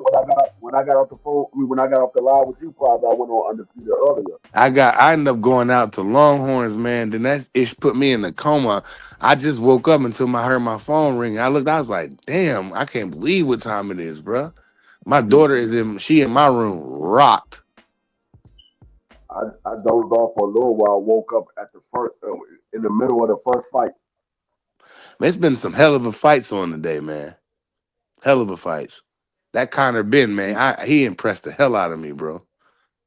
I don't know if it was Conor Benn an impressive fight or a bad performance from Chris Eubank. I don't know which one it was. Probably a little bit of both. It looked like Eubanks kind of laid down. They stopping the fight. Oh, the fight is waived. They waived it. They waved the fight off. The corner wouldn't get out the ring. Yeah. The fighter wanted to keep fighting, but the corner wouldn't get out of the ring, so they got a standing 8 count, and they didn't get out the ring. You were sick, Ernest. He said. I've never seen that before. Usually the corner would just wave it off. They didn't wave it off. They just stood in the ring, and the fighter wanted to fight, but they wouldn't get out the ring. His eye looked like Rockmine, man. Hey, the corner doctor should be fired. I never saw that before. Usually the corner would just wave it off. Yeah. I gotta get some action on my sword now. He said, Strike red lightning! Give power to my nigger sword! That's crazy. I gotta get some power to my sword. the Asian dude said, if you wouldn't have headbutted me in my eye, I would have kept fighting. Mm-hmm. And man, that Chinese man got beat up. He ain't lying. Yeah, he got beat up, but he also showed that Rafael Espinosa is not invincible because he was getting hit with a big shot. Yeah, looping shots too, free. Just no, yeah. I mean, if you saw it earlier, he was getting hit with some clean shots. I was like, God, damn. Rafael Espinosa letting this daggone Asian dude come back. He slumped that nigga. I gotta find my charger, man. We'll find it. Can't find it, bro. Mute up and find it, my brother. You can come back. Yeah, I just sent it to you, BVO. All right, cool. I don't know if it was a robbery.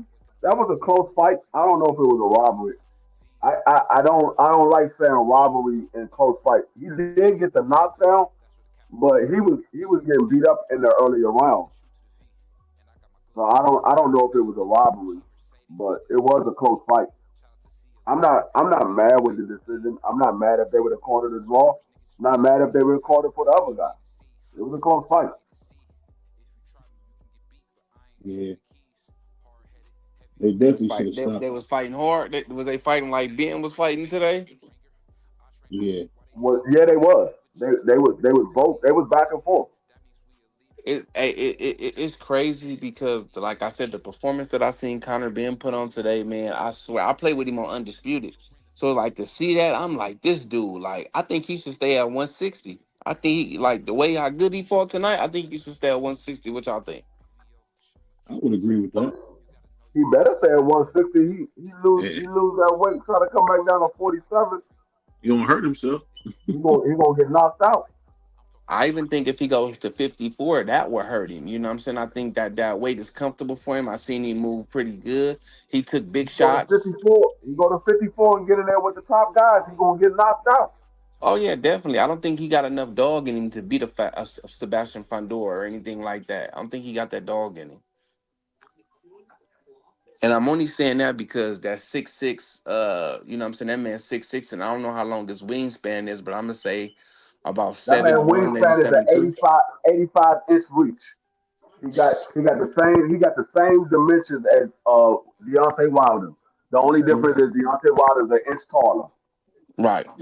So it's like that jab. I think that jab is the one that got Tim Tszyu in that second fight so frustrated because he's just like, I can't get around it. You know what I mean?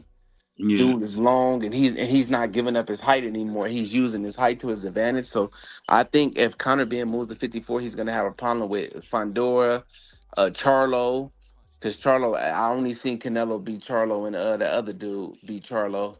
But besides that, it's some guys down there. I can't put Charlo in that bracket with those guys because I don't know what Charlo's gonna look like. That man's coming up on 3 years he's been out of the ring. I can't put him in that bracket because he's been gone so long. Like when you're not fighting on a regular basis and you've been out of the ring for that long of a time, it's like pretty much you starting all the way back over. Especially when you in there with younger guys that's hungry. Like Charlo's been at the top of the mountain. He ain't really got much to prove at 54. He ain't got much to prove at 54. So right. I don't know if I can put him in there with those guys because I don't know what he's going to look like. I mean, the last time we see him was a guy that was surviving not to get knocked out.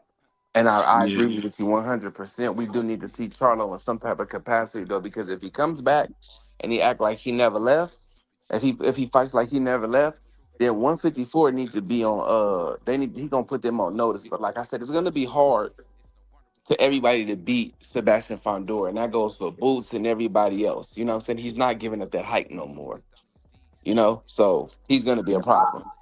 Yeah, if I was in Charlo's camp, I wouldn't even tell him come back to 54. I'm like, go to 60. Why are you coming Yeah. back to 54? You already conquered 54.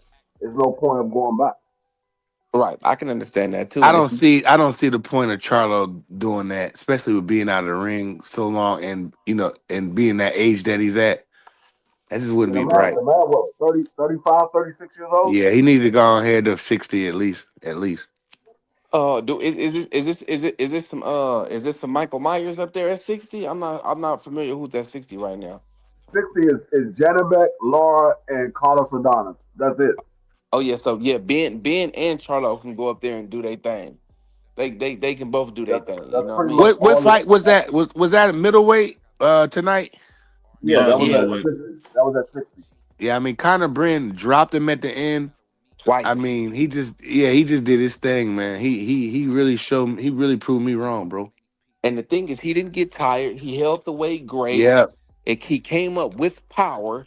You know what I'm saying? He wasn't water. Like he showed like he can. He did pretty much. He looked good. Like Bud Crawford looked good at 68.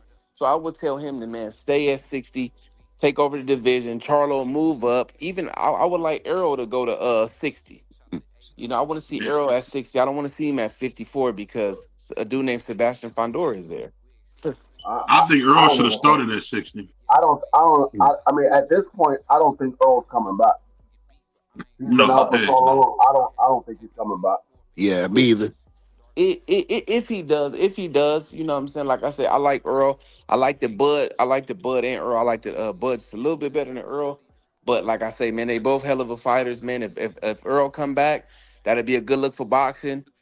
If he can come back and beat Earl Spence and get over that loss, and hopefully, if he rack up some wins, win a couple of belts, maybe he can get the run back with Bud. What y'all think? Yeah, Hey, Nah. that will if F was only a fifth, we all be drunk. it will only be good for boxing if Earl can come back and look like the Earl that we used to see. But if he looks like the Earl that we saw last, it ain't gonna be good for him or boxing. Yeah, I, Earl's a likable guy, man. He has a bunch of people that rock with him. So I mean, if he came back and got smoked, man, I would be like, man, I wouldn't like that. I like Earl, and I'm like you and saying I rock with both of the brothers, but I slightly like Earl more. He's just at the time, he was a more fan He's more friendly fan person. Cause he black. Yeah, no, he's just more fan friendly. I like both their skills in the ring, but as far as fan friendly, Earl is more Yeah, fan Earl. friendly. Yeah, he's like, but Terrence Crawford is approachable though. When we see him in Colombia, he was a nice guy. No, I'm not saying he's not approachable. I'm just saying he don't Nah, really he don't. please the fans. Nah, He he don't don't. really please the fans. Well, lately So he's been doing a lot better, I would think. Tapping in with his peoples. You know what I'm saying? He's always been let's hold on. I don't want people to think like Bud Crawford is like he does a lot of stuff for his city and for his people. You know what I mean? So let's be clear on that. I don't know what he does for the people or his city. Or I do know that he was very to himself earlier in his career. Yeah, no doubt So about it. No argument there. that's why I say Earl is more fan friendly Yeah. is because Earl is more open and out.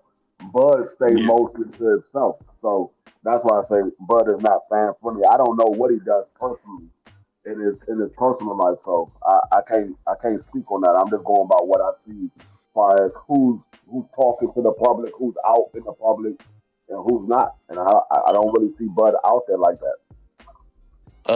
Like me, I kind of think I know how Buzz maneuvering was because I think he more like me, like we rock with who been here, no new friends type of thing. You know what I'm saying? So I rock with who I trust and I rock with who rock with me, who been here from the beginning, and I can't fault him for that. You know what I'm saying? But I can see him opening up now to the fans now.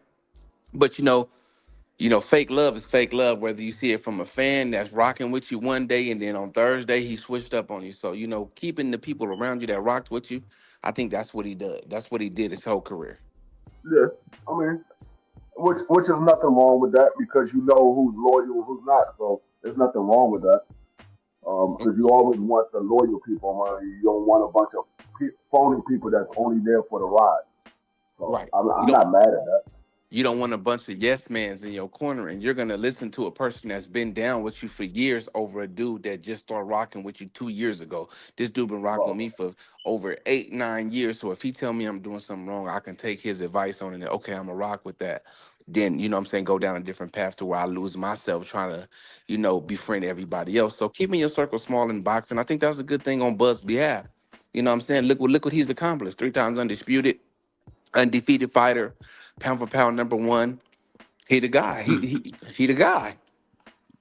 Hey, but How did shout out to Crush. I think for me, OG Crush, Kush?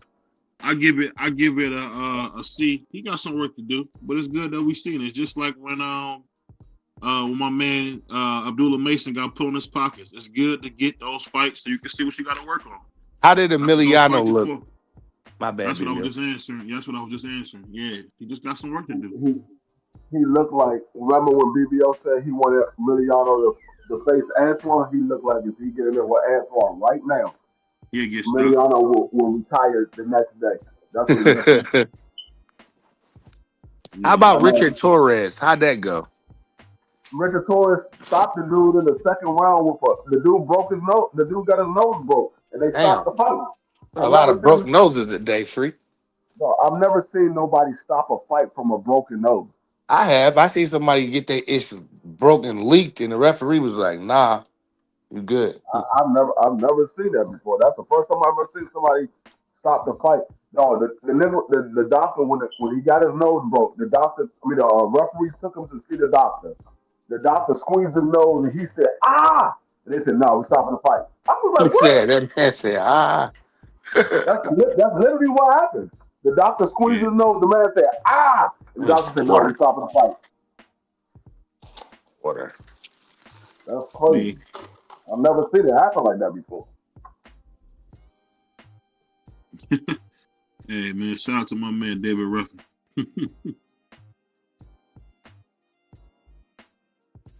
Man. I seen a guy get stopped from a broken nose, Free.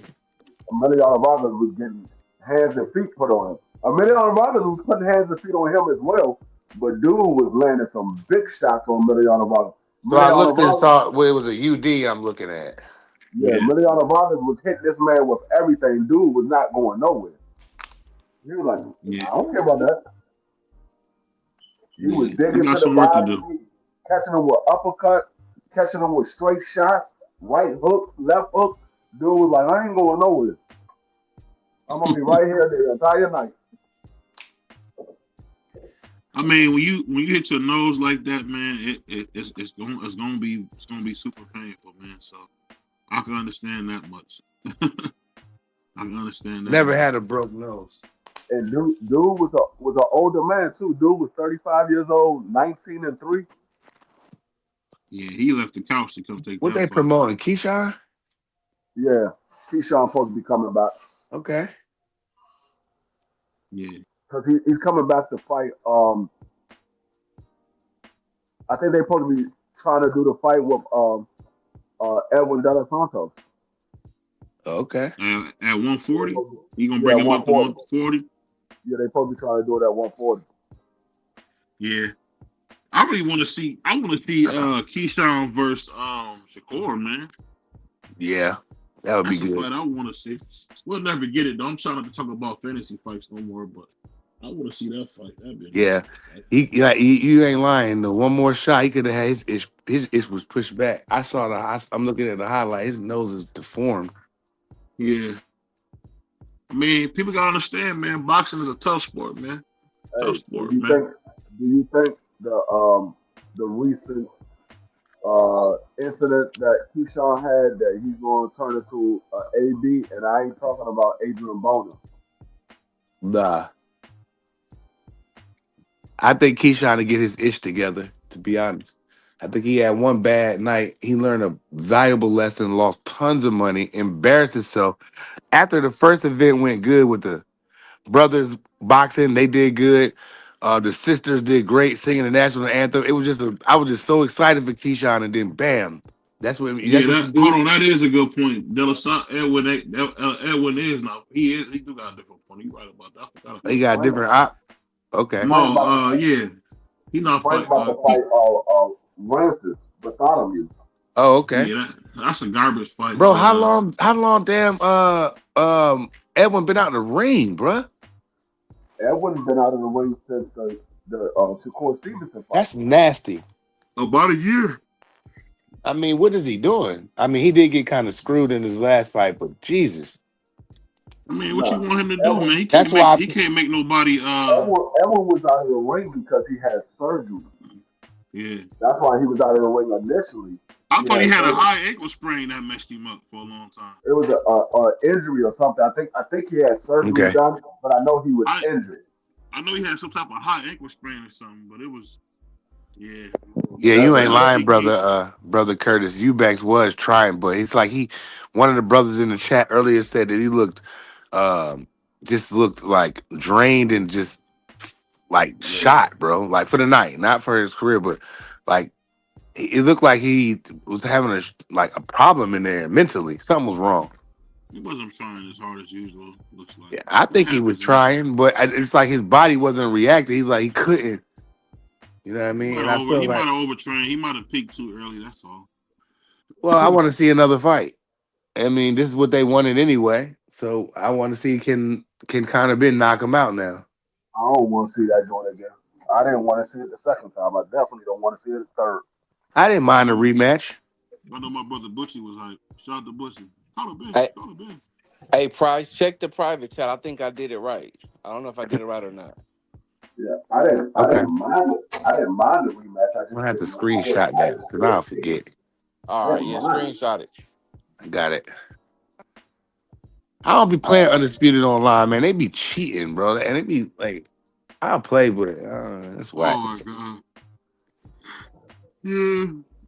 Shout out to Ben saying the rivalry is over. I think that's a lie, though, man. Them both brothers both got the equivalent of $13 million with 10 million pounds, man. Come on. That's easy money. I hope the Shakur and Teos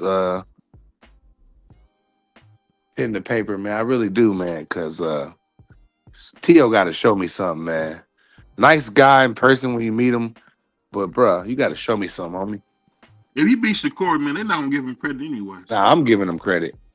I'm just saying, these old goofball fans probably won't give him credit anyway. Man, these fans don't even know what they're looking at. They're not fans. They just people on the internet. It's the difference. You be hearing cats say goofy stuff like "stay on code." I'll be like my man on "Do the Right Thing." I got your code swinging. I stay on code, but I mean, it's what I'm supposed to do if I see Teo in person. No, you do not be on code. You was off code when you was picking Lubin to beat a lot of people pick Lubin to beat old boy Ortiz. Yeah, because they was off code. Man, get out of here. And if you take the black off of him, you knew that he couldn't beat Virgil. That is not true. Especially the way in the fashion that he lost it. He couldn't beat him. He was getting. I mean, he just stood on the ropes and let the guy just beat him like to a pulp. What did Adrian say? You can't win. It's just that I like shout out to Adrian. They go to brothers again, man. I ain't mad at him. I'm giving them. I ain't gonna throw him in the trash, but I want Keyshawn and his brothers to get it together. I don't want to see him whooping feet after the fight. Do that in the ring. Yeah. He coming out there. Keyshawn got on. They let him look at Pernell's pop.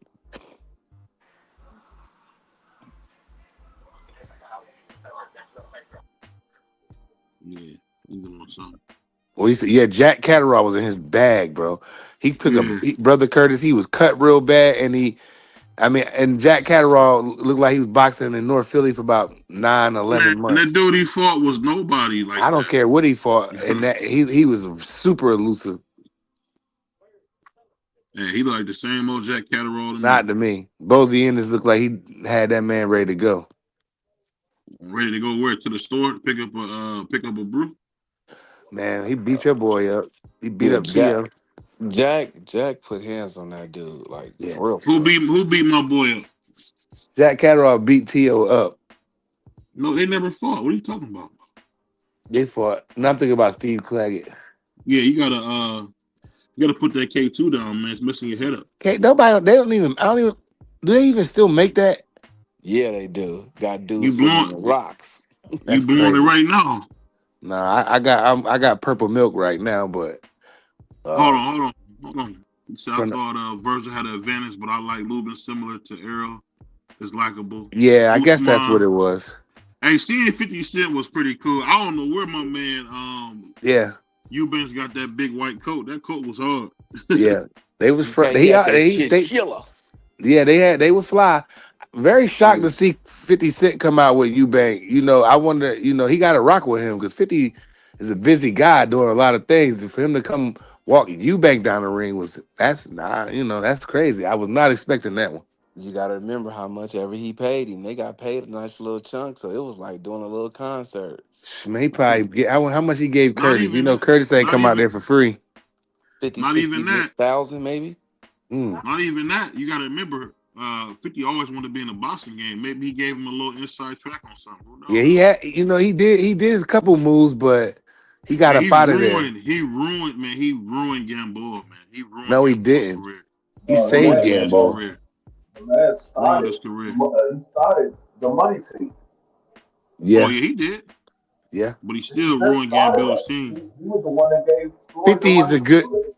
he's a good businessman, D Free. And when he starts seeing how you can lose money fast in boxing, he got the F out. Yeah, yeah. As BVO had told you earlier, Canelo will put you out of business. Messing with trying to book Canelo, you'll be out of business He messing will. with He him. will. He'll put your company out of business. Y'all be filing chapter. Yeah, I but didn't. I that's didn't. I done read so much about how people was losing tons of money with him. It's How like he can doesn't you even make fight. money off of okay? You put If I'm paying you 35 and and you're you not fighting fighting John me, Ryder, how you no way you're gonna get anything back in return. yeah. How? And then on top of that, he get a split of the popcorn.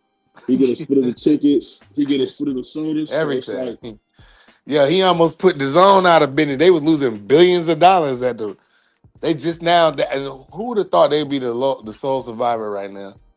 and what my man say on one of my favorite movies, Dead President? What he say? I thought you ran the pigs. Pigs put me out of business. That's what I said. That's That my boy, joint right there. yeah, that boy put him out of business, and he did it. And he did it so crazy. But yeah, I'll say this though, Uncle Curtis. I think that fight, like I said, I don't know if Eubanks tried his best. I'm not ever saying anything other than that. I think they're trying to get that third fight, man. Yeah, for sure.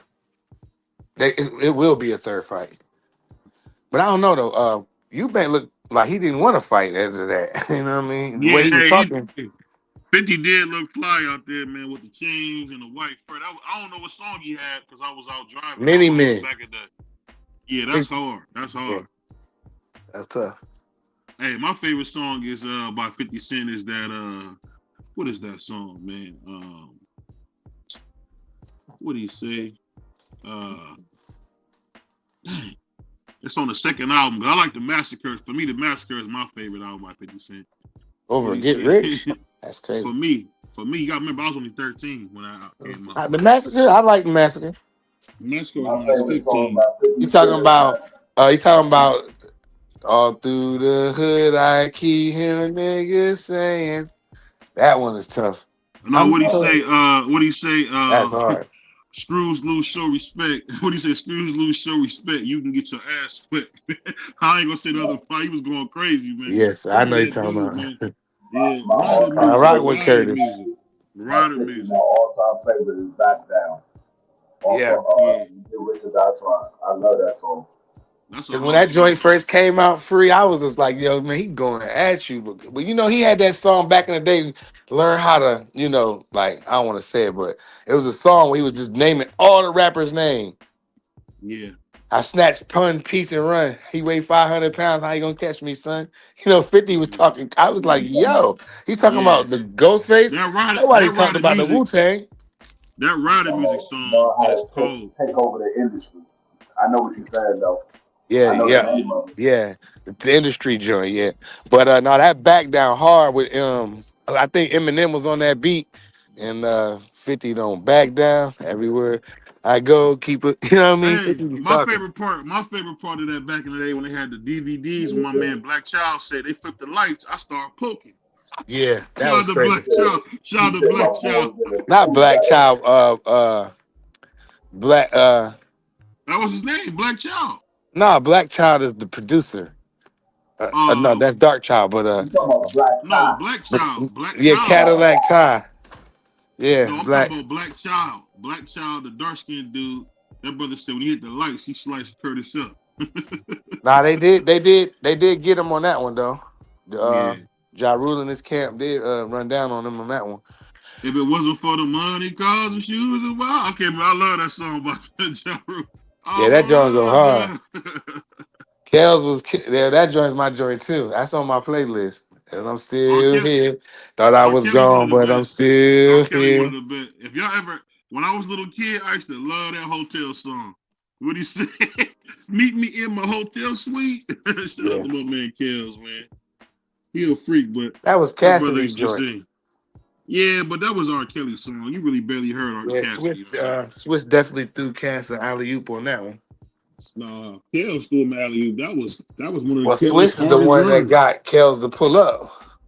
Yeah. Cassidy wasn't big enough to get R. Kelly yet. So when he did that, he had Philly going crazy with that one. Man. He a garbage battle rapper though, man. Garbage. Crazy. You know he about to battle Easy the Block Captain. He Remy gonna Martin. lose. You crazy, man. The face off was that was the funniest thing I ever seen. You know, his face offs are better than his battles. He is boring. He always talk about stuff he did 20 years ago. Yeah, that's true. Cass is the reason why battle rap is here today. Man, get out. I wish somebody drop a refrigerator on his head. Man, he is definitely dated though. And that's my guy. You know, I met him a couple times. Super dated. Yeah, but I mean, he did pretty good against Hitman. I was shocked on that one. People said Cassidy 30 Hitman. I said Hitman is garbage. Yeah. Hitman's garbage. That ain't no win. But Easy the Block has it looking crazy right now. He had Easy sweating in that face off, man. It was Cassidy was just talking like reckless, bro. He sounded like me. Man. He gonna do nothing but go home, man. He gonna do nothing. But back in the day when I first moved up here and I ran into Cassidy, my man's like, we going to a battle rap. I was like, cool. We went and Cassidy was rapping, and he was saying some crazy stuff that I ain't never heard nobody say. Like he said, what'd he say? I'm the general. What did he say? You get rocked like a boat when you go fishing. Hey, yo, listen, I'm the general like toast chicken. Like, he was saying crazy stuff. I was like, then I called back down North Carolina. I was like, man, it's his name. It's this kid, Cassidy. I put my money up against anybody against him, especially back then. Yeah. And he battled the little homie Odyssey from South Jersey. Odyssey was kind of like Cassidy, but Cassidy made him look amateur. Yeah. When Cassidy talked about that 5,000 and 0, I don't know about that, but he definitely, I'd seen him battle for free, just niggas outside. You seen him battle people for free? No, yeah, for sure. That's what they used to do in Philly. Like Reed Dollars and certain things. They need to be outside. You just see a big crowd, or you hear about it, and then you pull up. And you can get closer to the battle as you can, because they were doing it for the streets. They wasn't doing it for the money. And then they had a guy called Big damn, what was his name? I apologize, but he got the Too Raw for the street. Let me say this real quick. I don't even think Black Thought is that kind of a rapper. I think Black Thought is more of a musician than I would say. I don't think he would really battle nobody. He's more to me. I'm not saying he don't get busy. I look at him more as a musician more than I do like as a. I respect that though. Comment. He a great. I'm not saying he's not a great MC, but I mean, nah. To me, the best rapper to ever come out of Philly is Beans, man, hands down. Beans said Thought is number one, and then him. That's what Beanie said.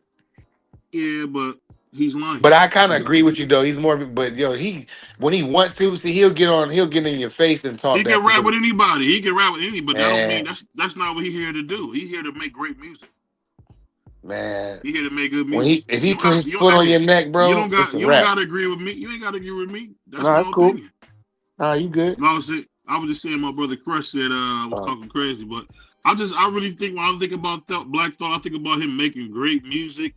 And being a great band leader. Not so much. Not saying he can't get busy, but But I feel like if you put even Max said he didn't even want them kind of problems with. I just was watching something like that. He was you talking about Mac old. I'm talking about I'm Baby talking about Beanie, man. I'm talking The about Broad Beanie Street Siegel, Bully. the Broad Street Bully He's old now. said He's old now. He's old now. He's old now. He's gonna say that. no. I'm He's gonna talking say about that. back then. He said back then thought with it. I He don't said I believe that. can't mess I with gotta him. look that up. I I'll gotta look send it it up. to you. I'll send it to you. You ain't talking about no Beanie Siegel from 1999, the Truth Man. Beanie. That was the hardest album. I remember we was in that little cage they had us in, and everybody was rewinding that tape back. That's the That's what one I'm tape, saying, man. Crush. My fault. I was reading comments out He loud. might have started off as a battle guy, but I'm just saying that's not what he's known for to the world. He's known for making great music. In Philadelphia, he known for ripping your head off. That's what he Yeah, known for but out here. Philadelphia is just like Cleveland. It's a small town. I'm talking about people outside that small town. Man, there's a lot of people that tell you in the rap game that Black Thought's one of the best MCs they've ever heard. I heard him on Sway in the Morning. He absolutely destroyed it. No one's saying he's not great. I'm saying I don't look at him in that same ilk. I wouldn't put him up there with Jay-Z or somebody like that. Well, he My makes brother different kind of BC. music. What up, BC? Hey, that's your opinion, man. I think a lot of people would disagree with you on that, but I don't think there's anybody as a solo MC that's been better. Maybe now Meek Mills, maybe Meek Millie now, but there's nobody, in my opinion, that can rap better than Beans. The That's Truth, true. stop. The That Truth Truth, album, that joint roll from front to back. just off that album alone, you can't tell me a Black Thought could create something like that by himself. Stop. Well, Black Thought don't rap that way. He's more conscious. That's what ain't that what I just said? Yeah, no That's what doubt. I just But that said. doesn't make him better than That don't make Siegel better than him because he raps. He might not get out there and say you got to see what I see. Siegel can do it all. Siegel can do it all. You heard Siegel on a song with Eve where he was talking about growing up, man. But when I just heard my man, Siegel in the Jadakiss, a recent joint is crazy, and Siegel used that. He used that AI to make his voice sound like that Truth. Voice back, yeah. Man, oh man. Jada and was, Beanie was rapping, even though I think Beans had the whole summer on fire with that Jadakiss diss. I mean, he had little kids walking down a block singing it word for word. He said so. Though. He the Truth album. What's the other one he had? The Reason. The Reason, and then one of my favorite, that Solution album was crazy. Like he just. I like the Jay-Z diss. He didn't. Nah, I never liked that. I thought that was funny. What? He was rapping in that joint. No, I thought that was funny. My favorite, you talking about, you said Ignorant-ish? Who Ignorant? You talking about that song he did, Ignorant-ish, with Jay-Z? No. The song he went at Jay-Z and the Rock. No, you can't. I don't ever want to hear him go. But his feelings was hurt though, because he's a loyal guy. So he had to make that album. I seen him down on Point Breeze. I was putting Crush and know what I'm talking about. I was down in the hood in Point Breeze at the diner at the breakfast joint. We was putting new concrete down in Point Breeze, new sidewalks. And I ran into Beanie Siegel. He had all these cuts on his face because he just had gotten that car accident. And I told him, I talked to him. And it was him and this other guy. And he was a really, really, really humble guy, bro. He was trying to do something with 50 at the time. I get what y'all saying, man, but I'm telling you, in my opinion, from what I heard, and you guys gotta remember, man, unfortunately, BVO grew up in the projects. The stuff that Beanie Siegel was saying was stuff I felt, man. Like on That Can't Be Life, what he said, grew up with Michelle Brown, my mother. And he was talking about still, what he said, grew up with two sisters, one brother. You know what I mean? Like, just the stuff about how he grew up. He was really rapping. He was rapping. Wouldn't say, my mama told me I got to get my soul clean before I hit a morals like Coach. Come on, bro. Stop. I wish you could have heard some of that old Black Thought stuff, because you would have probably a different opinion. I heard Black Thought on Saturday morning. He's a freestyle. Great MC. He's a great MC. I'm not ever saying he's not. I just think he can't go head to head with Beans. Man, Beanie Siegel will tell you that nobody, man, if they had the battle, man, I don't think Beans, and I rock with Beans. I'm with you. I think he's number one in Philly. That's just me. That's my personal favorite. I don't think nobody can beat him. If I'm talking about rapping, man, Black Thought is gonna out rap Beanie Siegel, bro. That's hard to do.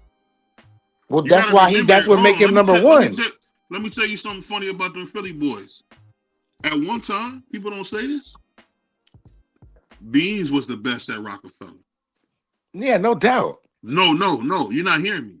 Beans was the best at Rockefeller. I agree. And I used to get grinded up for that. It wasn't even close. It wasn't even close. What Jay-Z used to do was drop an album right after Beans and won't let Beans' Truth album marinate because Hove had to, here he come.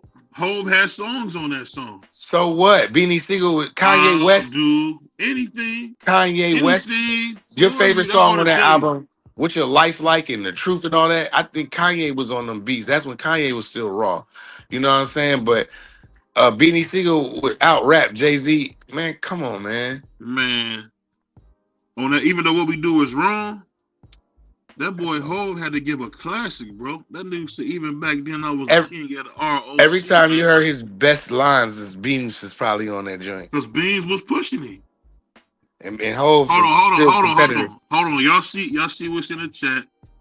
If y'all want to keep wrenches, man, get this dude out of here. Yeah, I ain't even on that. But what is get this dude out of here, man. Get this dude out of here. Hold on. I don't understand why y'all dudes can't get this guy out of here. I don't see him in the chat. I'm trying. I don't even see it. Your nature, man. Get this dude out. No, of here. I see it on our chat. No, I don't see why nobody's blocked him. Block this weirdo. It won't let me do it this way.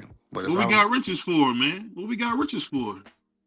Yeah, I don't see it. Like, if y'all can't get this dude out of here, man, we don't need no wrenches on the channel. Nah, hold on, because we don't see him in the regular. He's not in a regular chat, bro. I'm looking at it now, and I don't see it. That comment, I see it on our joint, but on looking at YouTube, I don't see it.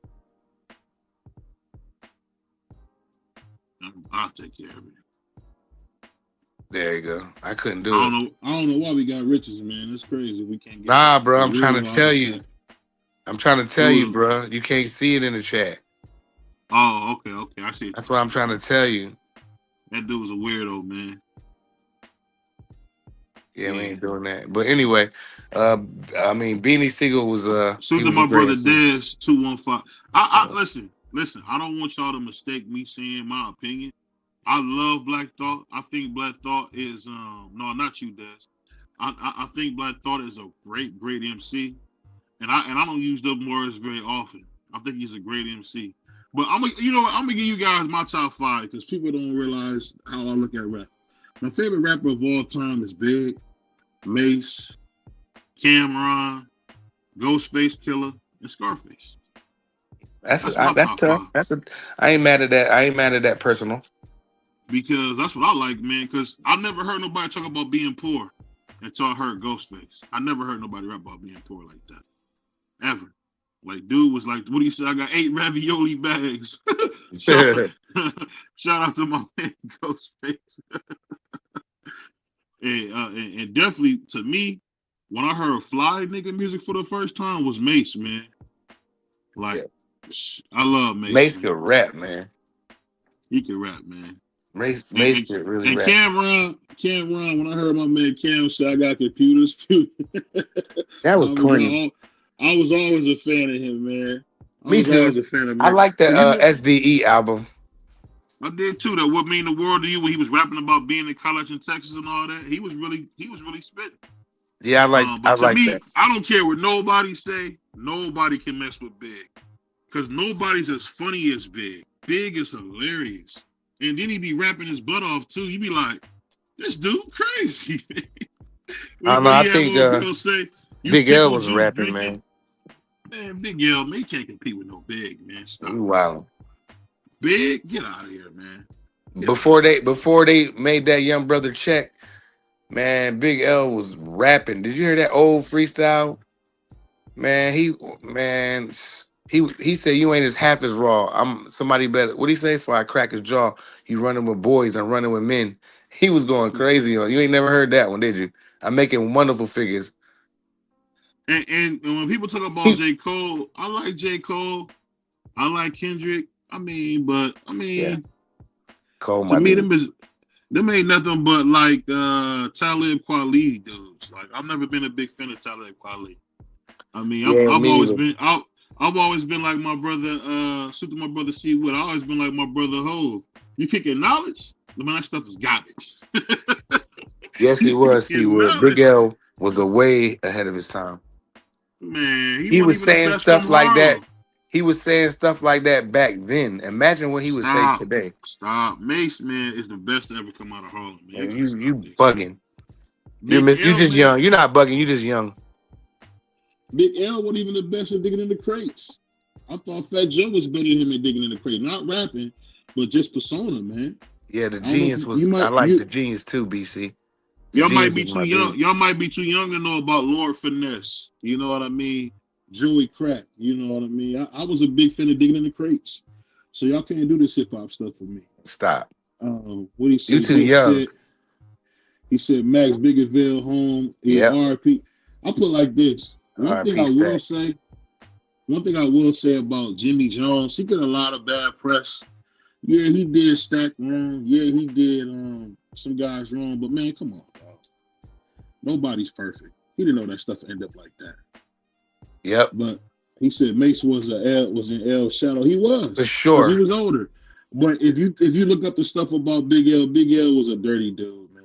I'm talking about rap. I'm not talking about personal life. I'm talking about that goes. You telling me he was better than Mace?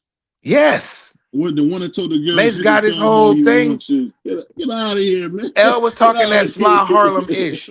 And he was talking that street-ish. Man, Mace was cold, bro. Man, you a young boy. Little Mace. Nobody's saying Mace ain't cold. You said my son about to be 29. Congratulations, man. Yeah, shout out to you, man. Congrats. I got a 22-year-old. You know, I got a daughter about to turn 17, man. So congratulations to you, my brother. Salute to her. It's time to buy her a whip. L did his thing. L did his thing. I'll say this though. For me, I just always been a big fan of like fly rap. That's just me. Yeah, I like the Genius too, man. And I like that. Like any of them Wu-Tang, I rock with all of them. They could all rap. I mean, to me, I always felt like Wu-Tang was one of them groups where outside of Method Man and Raekwon and Ghostface and ODB, I mean, I don't know. They just had too many dudes. And I man, Deck could rap. Kappa could rap. But I'm talking, it's really about the main dude. The Genius was the Genius. His name speaks for itself. I mean, you crazy. They had all a bunch of dope MCs, bro. You just named like 4 dudes. Ghost and Ray. Deck. I agree with you. But see, my favorite. See, you might not know enough about Liquid Swords. That's what I first. Yeah. Of course, I heard about that. But that's the first album RZA got control to produce the way he wanted to, and that's why the album was so fire. Yeah, I think Liquid Swords was crazy, man. Mm-hmm. But one thing about Method Man, I heard Method Man hop on a song with the greatest of all time, Big, and give him a run for his money. Yeah, gave him a run for his money. I mean, I got more Glocks than text to you. I make it hot. Method Man was rapping on the what? He was. Yeah. Hey. I don't know. Big was talking too, though. I don't know who won that one, but Big. You know what I will say? People don't give Big his credit. He never talked about nothing of important that was important. But as far as talking about absolutely nothing like Seinfeld, he was the master at that. He was the master talking about absolutely nothing. Who? Big. He always talk about partying, having fun. Big's music is like Seinfeld. He didn't talk about nothing like that.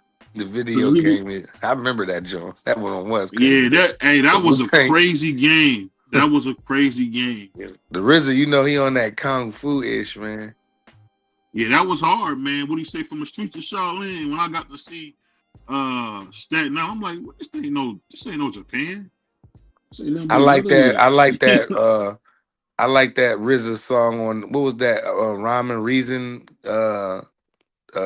Reason movie, Backstage or whatever. You know who I think should be in a conversation for one of the best rappers, man, that never really get it. He'll never get it because he's from the South, but I think Gucci, man, should get way more consideration for what he's done, man. Gucci was that guy, bro. And Gucci had more swagger than lyrics. He got some hard songs, man. Gucci, yeah, he got some hard stuff, but bingo. he's simple. Oh, stop, man. I Stop, like. man. He can rap. Trust me, I grew up in the South. I rock with He can Guap, rap, but bro. But you know what? You the same dude that used to hate on my man Master P, what? Mexico. You know, I ain't never hate on P and them. I used to play Corey that. Miller. You know, used to hate on us, man. That's how you do, man. I rock with them dudes. I didn't play their music in my car too much, but I played some P. I played some No Limit stuff. I was real selective of it though. But I wasn't listening to that. You know, I was listening to other stuff. Yeah, that's my guy. What's going on, Crush? How you feeling, man? Yeah, Bobby Digital. When he dropped down the manhole, my rap Wasn't ammo. that Rizzo? Wasn't that Rizzo? That was Bobby Digital. Yeah, he came out with that song, Bobby Digital, and that dude Holocaust. I shouldn't have said that, but that's his rap name. He rapped his ass You off. tripping, man. He rapped his ass off on that. I don't know why you would even say that on here, bro. You tripping, dog. That's his rap name. You I should didn't mean never to say it. that. It slipped out. Yeah. But don't let that ever come out. Don't ever say that. All right. Moving on. That's crazy, man. He came out punching in that joint though, in that Bobby Digital, and then Ghostface killed it at the end. Yeah, I like Ghostface when he did that Iron Man album. That's my favorite. Shout out to Iron Man. Yeah, you can play that from front to back. And Ghostface is one unorthodox style MC, man.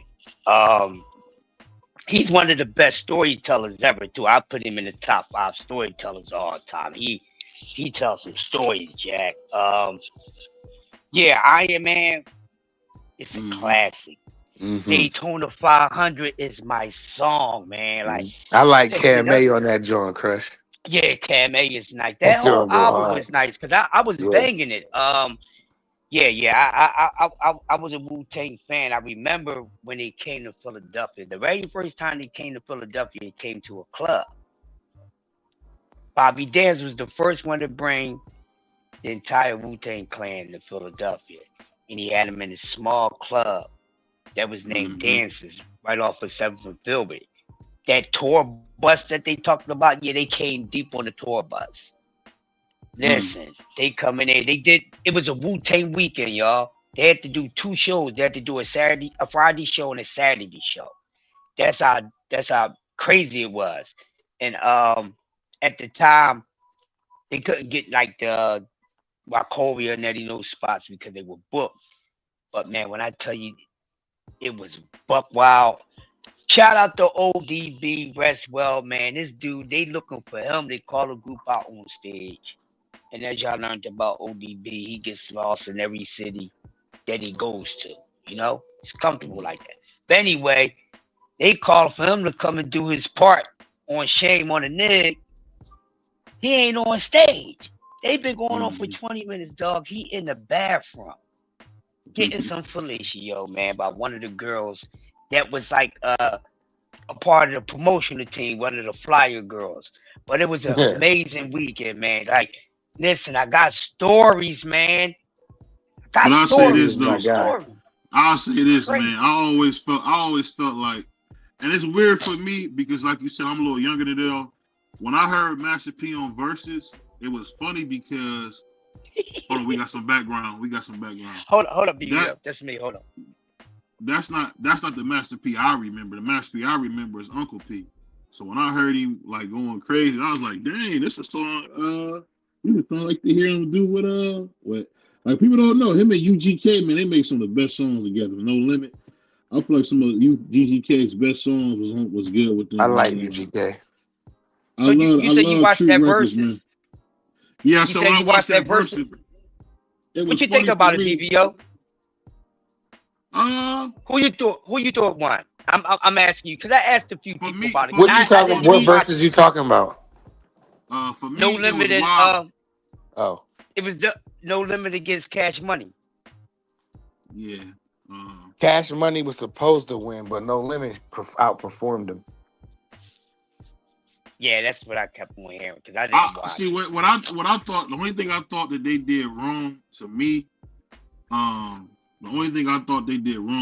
was you can't compete with Cash Money's commercial songs. But to me, I thought No Limit won because man, when they had Dog come out there, Oh my god. Dun, dun, dun, People, dun, dun, people dun, don't dun. people don't remit. Now this is the What thing about hitters? Them dog. hitters?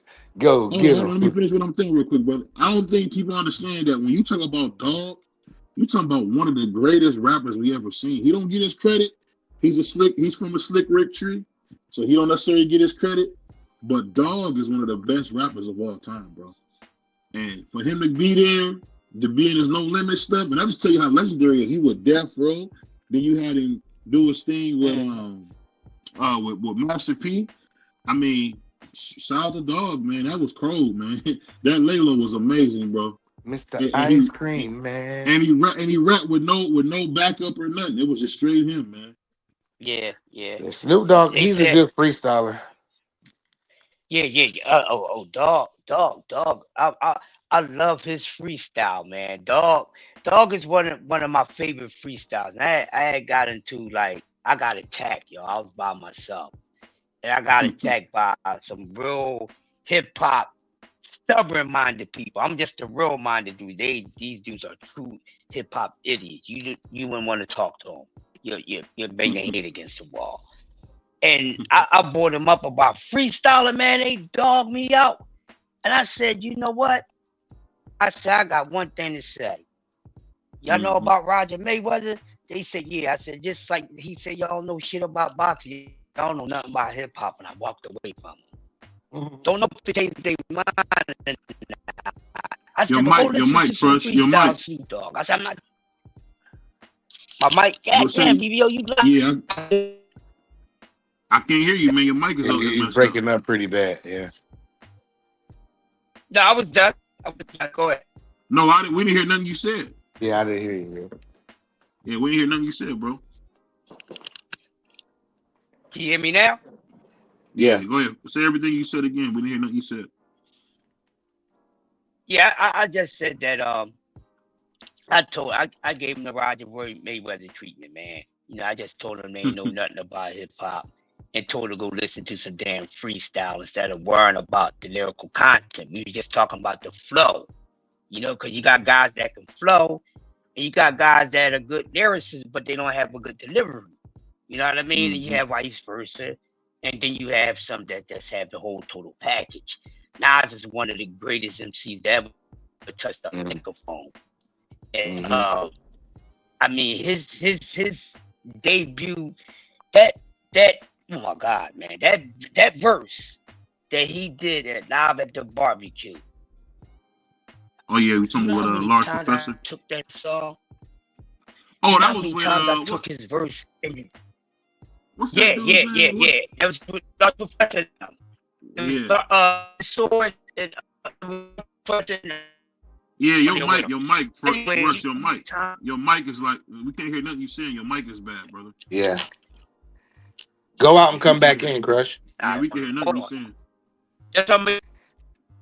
Yeah, you sound like Roger Troutman right now. Wow.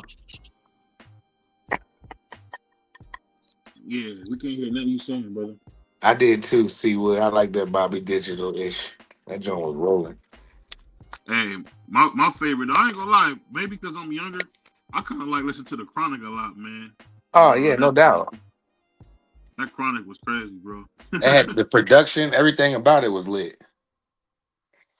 One of my favorite rappers people don't talk about, I used to love RBX, man. People don't know about that dude. He was crazy. RBX used to be going crazy on them raps. Hold on one second. Somebody getting that PS5 action going.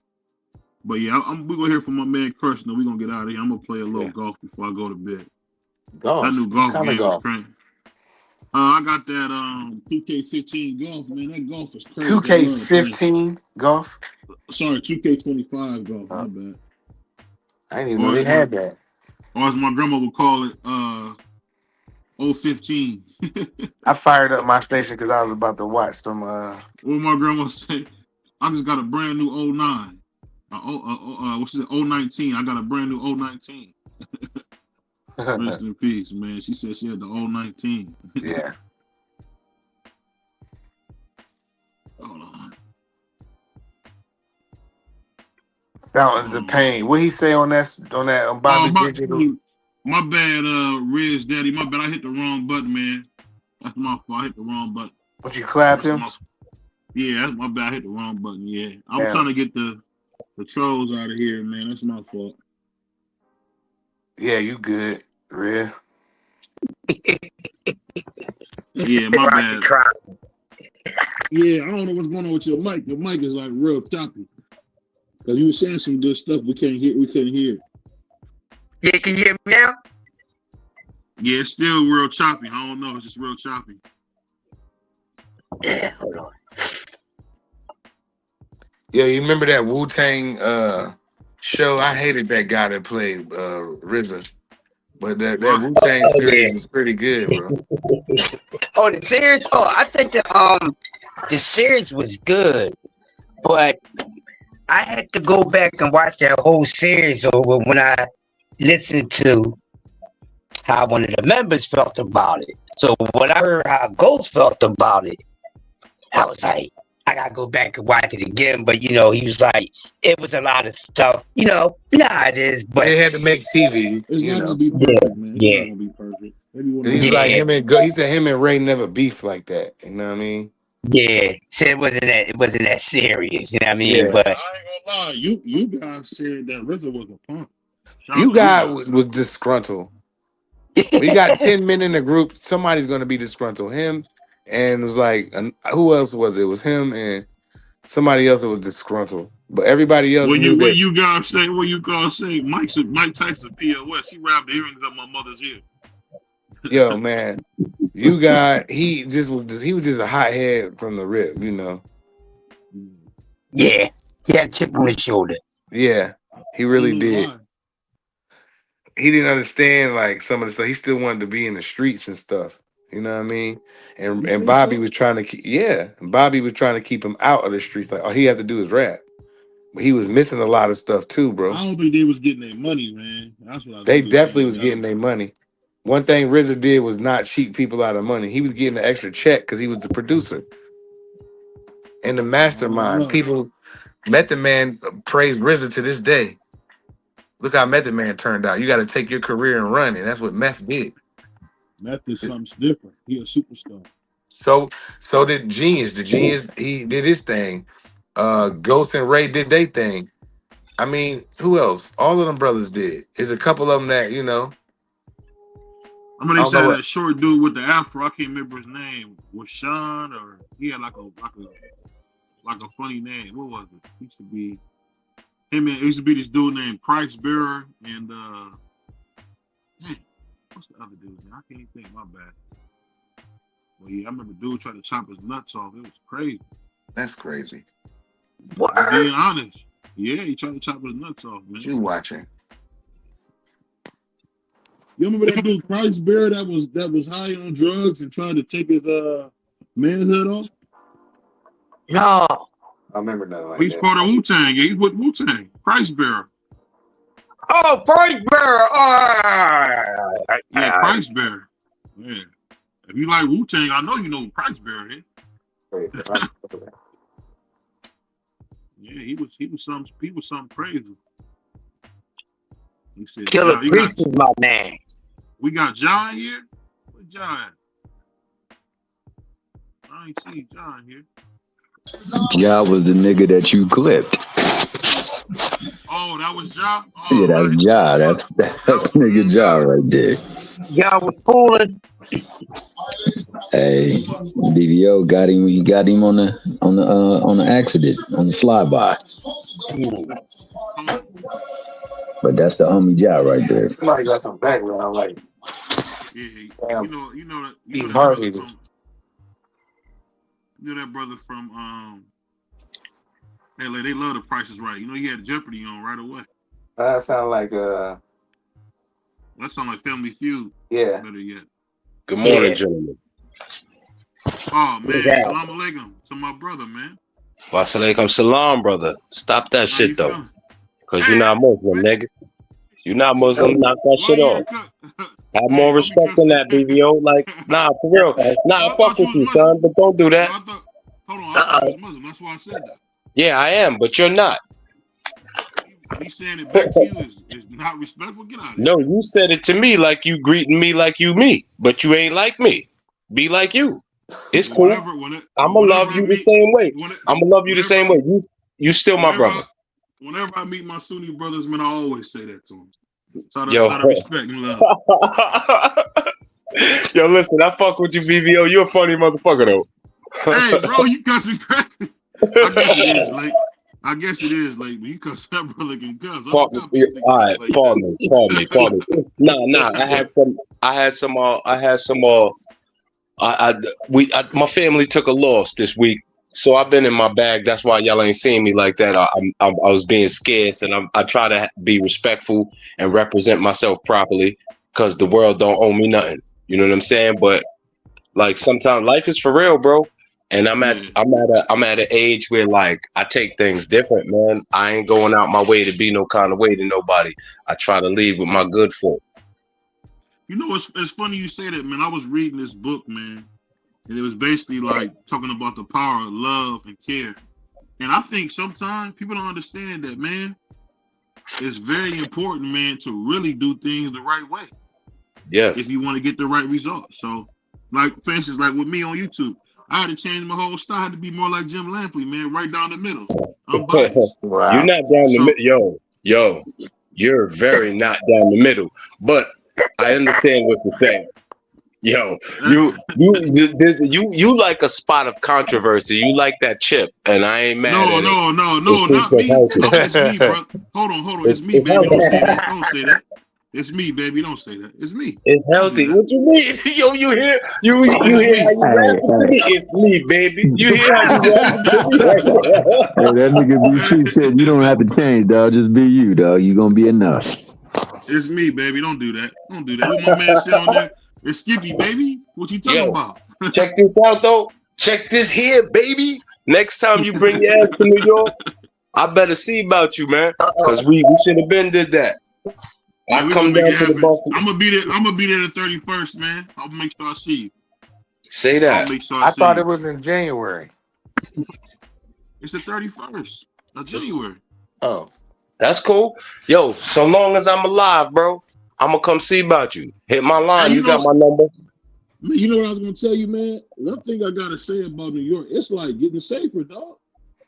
Like you can actually walk down the street without getting your head knocked off, man. I mean, you a big dude. You a big dude. Ain't nobody trying to just come for you, boy.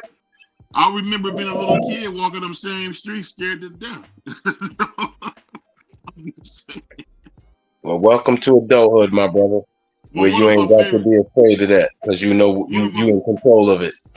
One of my favorite things was when we went to the Bronx, man. The Bronx people, you know, them Puerto Ricans treated me bad. As soon as they see Miss BVO, they being nice to her. They giving her juices and all that. We went somewhere in the Bronx, dog, right by Yankee Stadium. That Jamaican food look good. I'm gonna make sure I hit that spot. What do you say? Uncle Shannon clipped me one time because I said, tell them to stop tweaking for the refs and play some football. I don't know. But shout out to is that my man, Ja?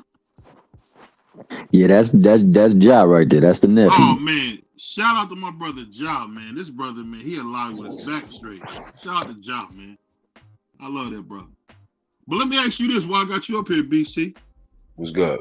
Can anybody compete with Big in your opinion? And let me tell you why I say that. Him being funny, being great at rapping, and delivery. Is anybody you think can really compete with Big as the greatest? Half of the problem, one, I'm gonna knock that out of here right now. That he doesn't have enough work to be considered the greatest. Like just bodies of work, like numbers is the name of the game. Jay-Z was not a better rapper, but his numbers prove that he's just bigger than Biggie. So we can knock that greatest of all time shit off. And then there are categories and subcategories. Like Prize had put you on earlier. Like when it comes to lyrical content, ain't nobody in the realm of no Black Thought that like this. That's a whole nother genre of MC. That's the iffity biffity cats that niggas don't really want to listen to because people are lazy and they don't want to think. That's a whole nother genre of rapping. And those niggas will never be considered the greatest. Because for me, it'd be like Black Thought, KRS-One. Like, what we talking about after that? Maybe I like Nas. You talking about as far as teachers, or what do you mean? I'm talking about the words that you put on a piece of paper and time. The words that stand. Yo, Black Thought, the Concerto of a Desperado was 1996. That album from the Roots, Philadelphia Half-Life, came out when my son was born, bro. He was spitting, bro. He was spitting. The Concerto of a Desperado, Black Thought went bananas. Even M. Illatilla was like, it's just different. You got to be built for stuff. And like you said something about Talib Kweli. Yo, listen, when that, yeah, you pronounce my name like Kweli. Any question? Yo, stop it, bro. Stop it. Like, everything has its place. Everything ain't for everybody. There's In Your Car on the Highway music, and then there's I Lost My Mother music. You know what I'm saying? It's just time, place, and where you at. That's how music is defined. And we diminish it by trying to pose this person against that person and that person. Everybody's their own person, bro. What talks to your spirit when you angry, don't talk to your spirit when you happy. And the same for me. You know what I'm saying? So I try not to do that. I try to respect everybody's craft for what it is and accept it how they present it. I respect it. I guess what I'm saying is, because to me that's more traditional, like MF Doom. Yo, bananas. Dudes like him. What's my one dude, man? What's that dude? I don't know if you're familiar with Consequence. It'd be some dude, 88 Keys. I feel like some of them dudes. Listen. Hard. It's kind of hard to put them in the same realm. Listen. My son Absol, crazy bananas, crazy bananas. Like, and then when you know what people go through in life. Yeah, facts. But I don't think but I'm gonna say this about the thing that I've never liked about the underground rappers: they don't compete. And if you think about it, you can't tell me that Kendrick Lamar is better than J. Cole, but J. Cole refused to compete. And that's why I never really was a big fan. It's called humility. Underground. No, but I'm just saying they don't compete ever. The only thing you ever seen that was he should have bombed on Kendrick, bro. Hold on, because we seen Common do it. What did Common say? I heard a witch named Cube. Like, come on, dog. We didn't expect that. I'm just saying, when it comes to underground, real life underground NPCs, they don't want to compete and show that they're the best. That's my yo. All right, but check it out. But do you factor in? Do you factor in real life? Because J. Cole been through things that Kendrick ain't been through. Like in the midst of his ascension to superstardom, his mother died. Now everybody doesn't understand the emotions associated with their mother dying, bro. Like, that nigga ain't got time to be going back and forth with you, bro. I have a different level of pain than you, brother. And I don't see you as my enemy. Maybe that's the type of time you on, but that shit different for me. And I could respect it because I'm grown enough and have been through enough to look at it like that and respect it for what it is. And everybody else like, oh, he should have said something. You don't always have to respond to niggas, bro. But let me say this, BC. I'll get you. I'll counter that with this. When DJ Kool Herc helped invent what we call hip hop, it was about competing and who's the best. Busy B, the Jungle Brothers, it was about who's the best. That's the thing I feel like when it comes to underground rappers. That's why I never respected them, because they are not true hip hop. If DJ Kool Herc said we supposed to compete, we're supposed to compete. Now hold up. Now BVO, let me put it to you like this. Like, check this out. Have you ever stopped for a second and looked at it like this? Because they're both super respected MCs, J. Cole and Kendrick, right? Right. Have you ever stopped to notice that Kendrick never changed his formula? Like, Kendrick, You a whole nother nigga than who you came out as right now because you trying to stay relevant. J. Cole don't have to do that. He's spitting the same way when he came out. That's a fact. That's a fact.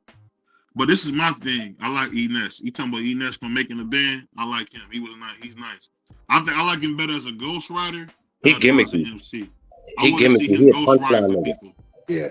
He nice to be a punchline nigga. He a battle rapper though. He a battle rapper. Like, besides, you gotta give him a break. They like a But see, I like something a little different. I like real life MCs who don't mind competing.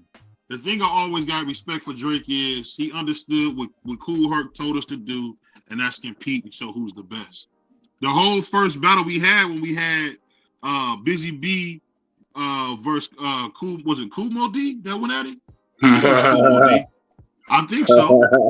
And what did they do? They battled. That's the thing, man. Like, I just don't get like Nas and Jay-Z battle. KRS-One didn't have MC Shane have to say nothing to KRS-One. But he did because we supposed to battle. There's a different dynamic now, bro. This is it. Once they monetized it, once hip hop became global, you can't just do that. It sullies it for all of us, bro. And a non-business minded nigga. Hip hop rules don't change. Know that. If somebody diss you in hip hop, you got 48 hours to respond. The rules don't. You see what you're doing. You see what you're doing. You trying to change the rules. I'm not. Look how Jay-Z kept pushing Nas, and Nas had to respond, and Nas got one of the best battle rap songs in hip hop history. BVO, you can't say that to me. You ain't never even heard none of my music, nigga. I do this. You can't talk to me about this. No. I'm not talking about the music. What I'm trying to tell you is this: you're not respecting hip hop. I love hip hop. DJ Kool Herc told us we're supposed to compete, and now you're telling me that you can't supersede what Kool Herc said, bro. Everything is not Kool Herc didn't raise me, nigga. Everything ain't a competition. I'm in my own league. You doing his music. I think like a grown man. I think like this. Like, yo, I'm doing what I'm doing. Do what you doing. It's like them niggas around the corner selling this weed. We selling this weed over here. What you talking about? I'm not getting in your way. Don't get in mine. What you talking about? Cole made a diss record and then deleted it, bro. Like, you can't do that in hip hop. You change it. Sure you can. He did it. That was corny though. And I rock with Cole. Is he less respected because of it? Fuck no. He's nice. I mean, yeah, he's still nice, but bro, that's an L on his record. Perhaps to a casual that wants the bloodlust of watching something happening. Yo, that nigga solidified, bro. I don't want nothing to happen, but I want to see a good competitive battle. Let me do this because why he get on songs with people and shit on them. Let me do this. Crush. So, this is my humble opinion because you was around before me on this. The only reason I know hip hop to watch because of dad being a huge fan of what was his name? Rick the Ruler. So he was a huge fan of Slick Rick. My dad swore to God if Ricky didn't go to jail, he was gonna be the biggest nigga in the world. Can we veer away from what Kool Herc told us to do as far as competing? Or can you just say, Kool Herc's old, it don't matter? What would you say to that, Crush? I never really paid attention to what Kool Herc said. Right. I just did hip hop. Right. It's different levels. It's different levels. And if some want to compete, you do that, and some don't, you don't. But if you look at the ones that competed and the ones that didn't, you see how that pan out. Then you know which one you should rather do. But it's about what you do with hip hop. You being a part of it. You don't have to follow a certain rule.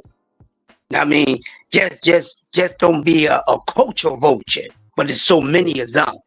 That's all we ask. But Kool Herc don't have the first and very last word on hip hop because there's so many people that made hip hop what it is besides Kool Herc. He just introduced a little something. It's everybody else that played a part in it that made it what it is. When you talk about from the beginning, when you talk about from the early days, that was the competition level. Dissing. It was a sport. And in the early days, that's the way you got in. So when you talk about hip hop, when you really talk about hip hop, a lot of people would not say Kool Herc first. They'd say the Cold Crush Brothers before they say Kool Herc. Right. Yeah. They said Curtis Blow.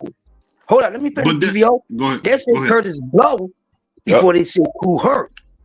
Kool Herc didn't invent anything. He just DJ. Because what is hip hop? What is it? 5 elements. Is breaking, tagging, hip hop, lyricist, attire. I would throw attire in DJing. Right. So when you like the clothes and the dressing too, I would throw attire. When you get to the rhythm aspect of it, what is it? What is a hip hop beat? What is it? What is its own music? What is its own sound? We know what jazz is. We know what folk is. We know what gospel is. We know what rock is. What is hip hop? Right. When it comes to the music aspect of it. This is my thing. Hold on. BVO, real quick, right? You saying this hip hop stuff, and it's like, yo, bro, you're not even old enough to remember the UMCs. That's hip hop too. Blue cheese, baby. I know the UMC, that baby. There's an element of just feel good too, like the Lords of the Underground. Like there wasn't shit underground about what they was talking about. Let me say this though. Let me say this real quick. I just said the digging in the crates with Lord Finesse, Fat Joe, Big L. But this is what I'm saying. For you to say that about Kool Herc, Showbiz AG. What? Kool Herc, African Bambaataa. I mean, these dudes invented what we call the 5 elements. And the thing I like about them, this is just me. When you hear the Grandmaster Melly Mel, you hear the Jungle Brothers who never get their credit. Man, that was house music. Yeah, it was a lot of that house music. But what I'm saying is this. That's the reason our genre don't do that well, is because we always throwing away the older guys. And you can't tell me the dude who started it, his word don't mean nothing.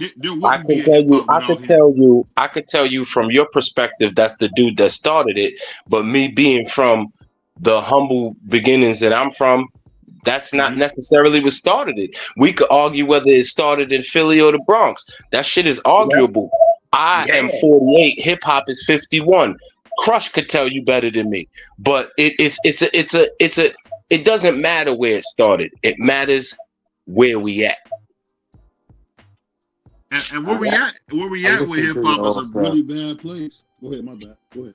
I don't really rock with the new stuff too much. Some of it I have to listen to because I need to know what my daughter and them listening to, but it's really not hip hop. Hip hop is dying. Hip hop is dying in a lot of ways right now until we get another superstar. Hip hop, most of them dudes is turning they on the internet talking stuff. Hip hop is not dying. The business of how they distribute hip hop died. Over and listen. If we go off the global Billboard charts, there's only 5 hip hop songs that made it for the whole year. Who controls that? Well, listen. Hip hop used to be so undeniable that you couldn't stop.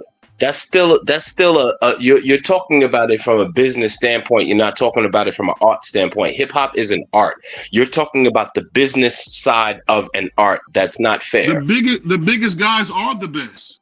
And I'm no, gonna tell you why I say that. That's not the truth. No, let me tell you why I say that. The guy that you never heard of is the best. Let me tell you why I say that. And I'll send you the video. I'll send you the video. I'll put it like this. When you listen to Kanye West, when he was rapping on, I don't know if you ever heard of the Good Morning Show, the Wake Up Show, with with Tech and what's my man's name? For the big head rap, Sway.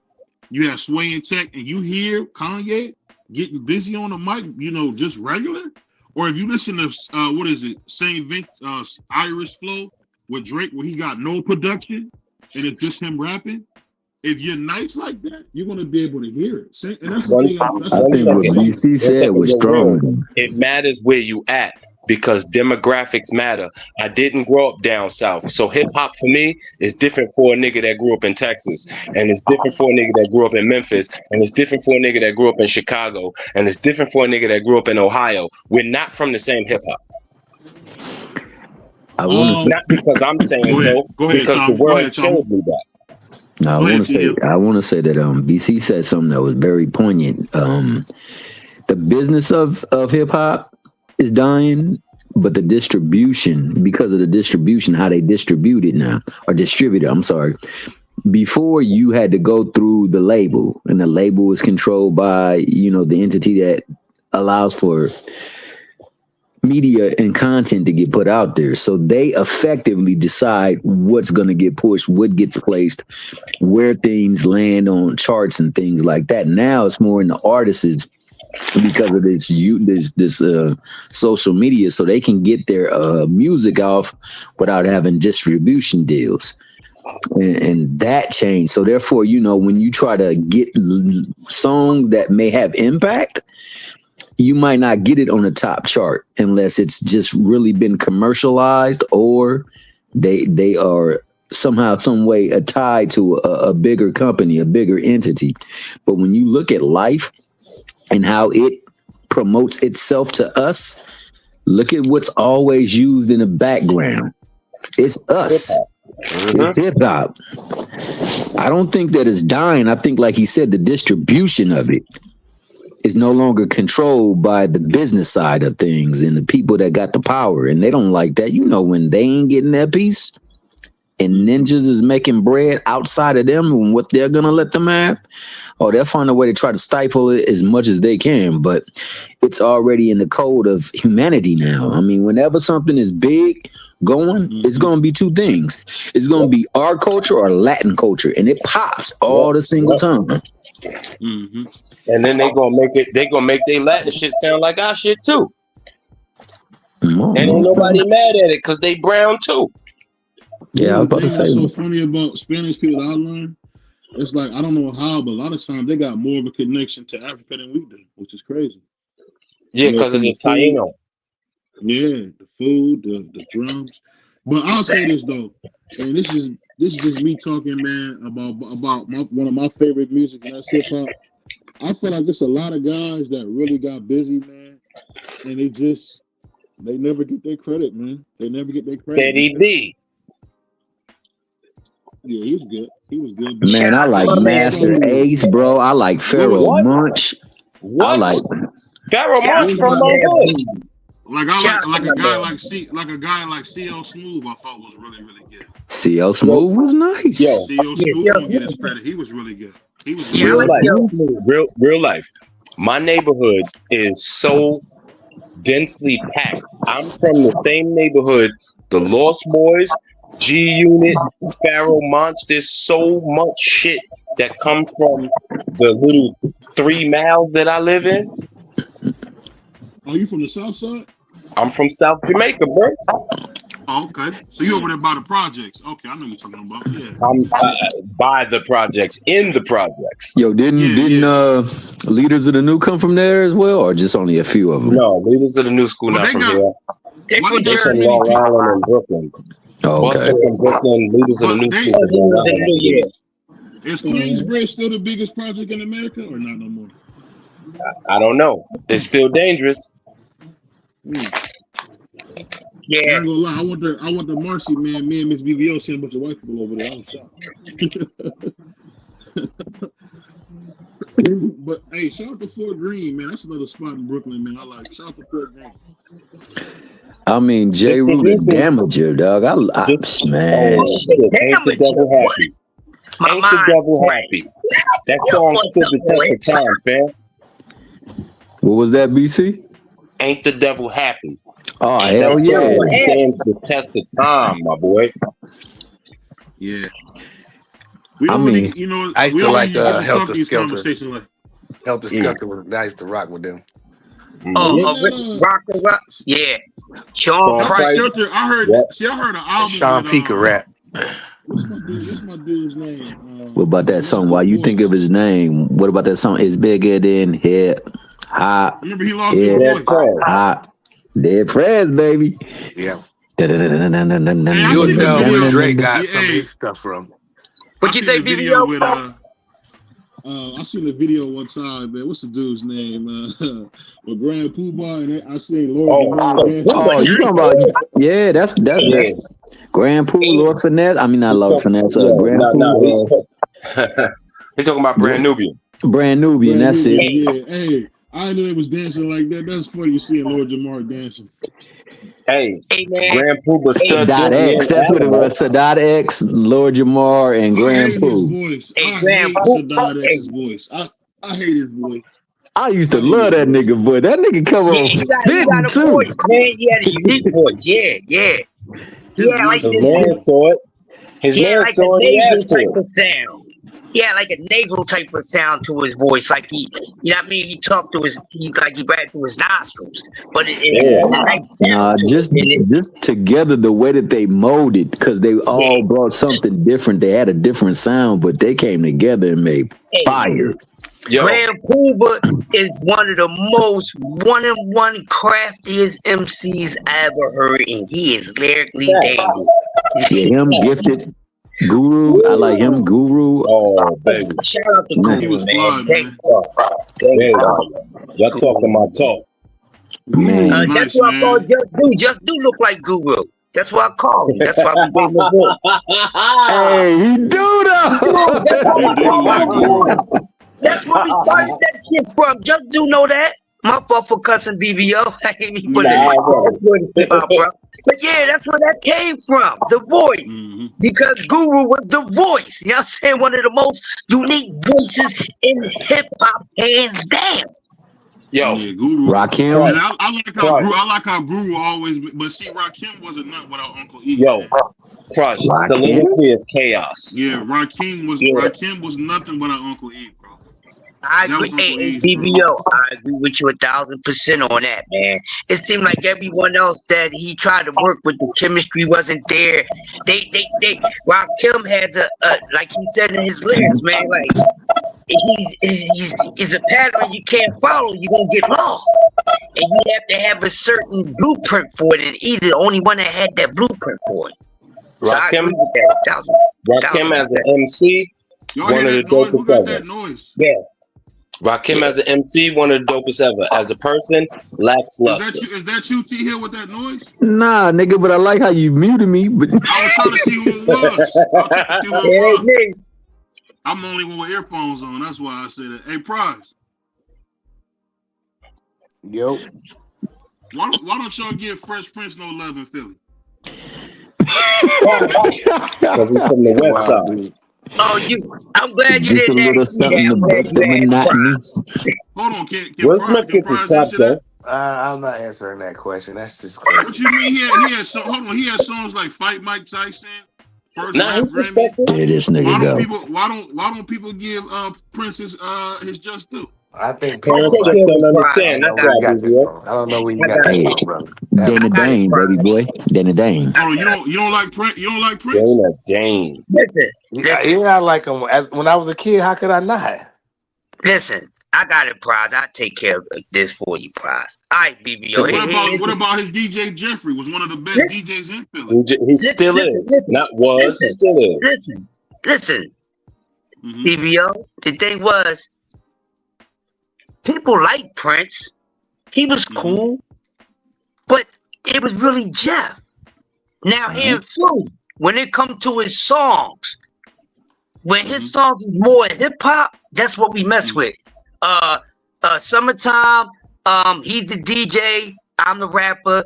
Live at Union Square, House Party, those are joints that we like. All that parents just don't understand. I could nightmares in the night. We don't give a damn about that. That was for the white people. When he was more hip hop, that's when we messed with him. But we stayed dealing with him because of Jeff. So when he went, comedy rap, we didn't care about none of that. We cared about the stuff on his first 2 albums. That's what we cared about. That's what we was dancing to in the house parties and the clubs. We wasn't dancing to that nonsense he started doing, bruh. So once he changed his format, that's when he lost the people. Then see what people don't talk about. Y'all want to talk hip hop or y'all just want to talk mess? Because I'm the encyclopedia. No matter what state it is, you understand? Listen, yeah, that's why. What they don't say, and what Will don't say, is that he turned on the city because all the other acts in Philly at that time was more hip hop. Steady B, Three Times Dope, even though 3 Times Dope wasn't talking crime, who I danced with, but they was more hip hop. Nobody was into that. Nobody was into that. Nobody was trying to hear no Eddie Murphy type of rap. 3 Times Dope was so ill. We thought the nigga was from New York. Hold on. BC. Right? Hold on. Let me say this. For playback value, y'all gotta be quiet when somebody's talking. For playback value. I'm not saying y'all can't say nothing after, but y'all can't ad lib. You know, I do this because it's more of a professional show for me. So I want to hear what y'all saying, but y'all gotta let one at a time because this sounds garbage. If everybody talking or in a rapping while somebody rap. But go ahead, Crush. All right, yeah. So, 3 Times Dope and like Tough Crew, and Ice Cream Tea, see, everybody else was hip hop. Once Will decided to go where he wanted to go because his main thing was to act. That's something we all knew. So we messed with him for who he was. But it's the way he went about it. Then he started talking bad about it. Like when he's that hardcore street rap and stuff like that. Bro, you came from that. You used to be in a rap group before Jazzy Jeff was your DJ. We used to cuss a whole lot, homie. You up there being a hypocrite? Don't make me go pull up a tape. You think I ain't got it? He said a tape. I sure damn do. You heard? I sure damn do. Okay. And the reason I said it about Prince is because I feel like if I listen to Prince, I would put him in that golden age with Queen Latifah, Naughty by Nature. I would put him in that group. You know what I mean? I remember somebody was saying, "Oh, he not real rap," but if you listen to like his first 2 albums, man, I'm the rapper, he the DJ. Will Smith can rap, bro. He can rap, man. He can. He was before Queen Latifah, so I don't know why you would even reference that. And I'm gonna respect what you said, BVO. You absolutely right, pardon myself. But 3 Times Dope was so dope, real rap. Cause I was still young. I thought them niggas was from New York. New York, yo, listen, that's facts. Listen, they went 3 Times Dope was so welcome in New York, bro. I know because I danced for him. Okay, right. The original dancer. They got 2 other dudes after us, but we were the ones that made the NWA tour in Arsenio Hall. We made the good shit. We made the good part. Okay, we made the good part when he was hot. Can I ask a question? Yeah, go ahead, Tom. The reason why I called you up here, BC, because I know your background and I wanted your expertise, because I already know that Crush got expertise in it too. But my man Carrier wanted one of y'all to explain the distribution and how that works. If y'all would, could y'all explain that for him? From the business side, from the business side, it's just like anything else. It's just like any other business strategy. It's like if you had enough tug in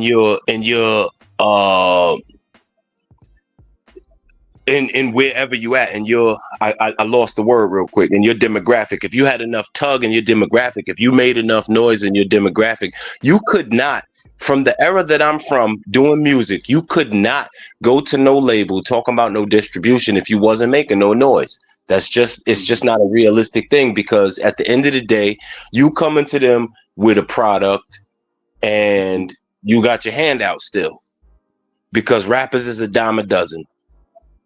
The shit. That's why when they was talking about the rap game like the crack game, that's real shit. It's like you have to have some sort of street savvy. As much, just a little bit. Yes. Pardon me. You have to have some level of street savvy and understand business in that capacity, to where the streets harden you. There's like you die if you hustling. So and music is the same way. If you don't approach it with the same mindset, you're not going to be successful. It is not about your talent. It is about your business. So distribution is based on the amount of money that they can get out of you, and you have to have tug and pull for that. So you couldn't just be Wu-Tang was a bunch of street cats that had talent and they had a business moniker and they wasn't going for it. like Ghostface used to say it on his albums. They strong arm loud and got on. That's not a joke. They used to come up to the radio stations and have 200 people standing outside talking about play my tape. That's like real rap. That's real rap. That's like, yo, you not gonna play my tape? You still gotta leave work at 4:30, 5 o'clock, bro. You not gonna play my tape? It's 200 of us out here. You know what I mean? It get like that, but it's distribution is based on how someone views the amount of money they can make off you. It's like, if I'm getting ready to give you 50,000, I gotta know that I'm gonna get 250,000 in my return, or you're not worth my investment in the first place. It's about projections. It's just like a clothing label. It's like anything else. It's business. It's business as usual. Like Jay-Z said, politics as usual. You know what's so crazy though? For the aircraft carrier. You know what's so crazy about the whole thing with rap? One thing I learned, it's not about the best guy. It's about who got the best business. It's crazy. It's always that. That's why Uncle L is Uncle L. That's why he could end like Cannabis was clearly a super greater lyricist than him, but he had garnished so much respect in the music business. He had created so much revenue for them. He had created so much revenue that he was just that much more relevant. And it's like, you gonna pick him over me? I'm taking my business elsewhere, and ain't nobody gonna do that. Let me ask you this though: when y'all say that about Curtis Blow was our first superstar. I would say LL Cool J was our first superstar, and he's been there for about 40-something years now. I'm just wondering, when we talk about LL Cool J, why is he never brought up in those great lyricists or nothing like that? Because I feel like a lot of stuff that we do, he's created, but he gets no credit for it. Like, he was like the first guy wearing big Jordan. Because the first guy that we've seen wearing Jordans. Because he's a corporate guy. Because he's not. It's not to say that he doesn't have the love for it or whatever, but he's a different type. He's a chameleon. He was, first of all, the first artist that understood that talking to the ladies was going to work. He's the first artist in my memory that I can remember that, like, yo, he was talking to the ladies because they was the bigger market. Mm-hmm. So once you did that, like, we had to respect you because we all like ladies, but wasn't nobody trying to jack that. Yeah, that's a like, man, what you talking about? You need love, man. What the man? When I'm alone in my man, get out of here, bro. But it was hard. Yeah. But then in my formative years, when Mama said knock you out, it was back, and that was the single for it. But my joint was bring on the mo's and hoes. Like, L, he's that dude. He been that dude for me. Because I'm ripping the ready. Plus, like, man, listen, L got his place, but at the same time, we like I said before, there's genres and subgenres, and when you going up against a Cannabis, everybody know what's really happening, bro. We just respect you. But all rap. I hated that battle. Y'all can say me if I'm wrong on this. When I look at rap, I look at three people. I look at LL Cool J, I look at Cool G Rap, I look at Slick Rick. And I feel like every rapper you ever got comes from them three in some form or fashion. And I see more people come from the Cool G Rap line than I ever seen come from the LL Cool J rap. That was my favorite rapper growing up. That was when I first started rapping in 1990 when I was 13 years old, and it was because of Cool G Rap. Hey, I don't care what y'all think. I don't do back then could mess with G Rap, yo. And he was the first gully cat to me, that I knew. Yeah, G Rap.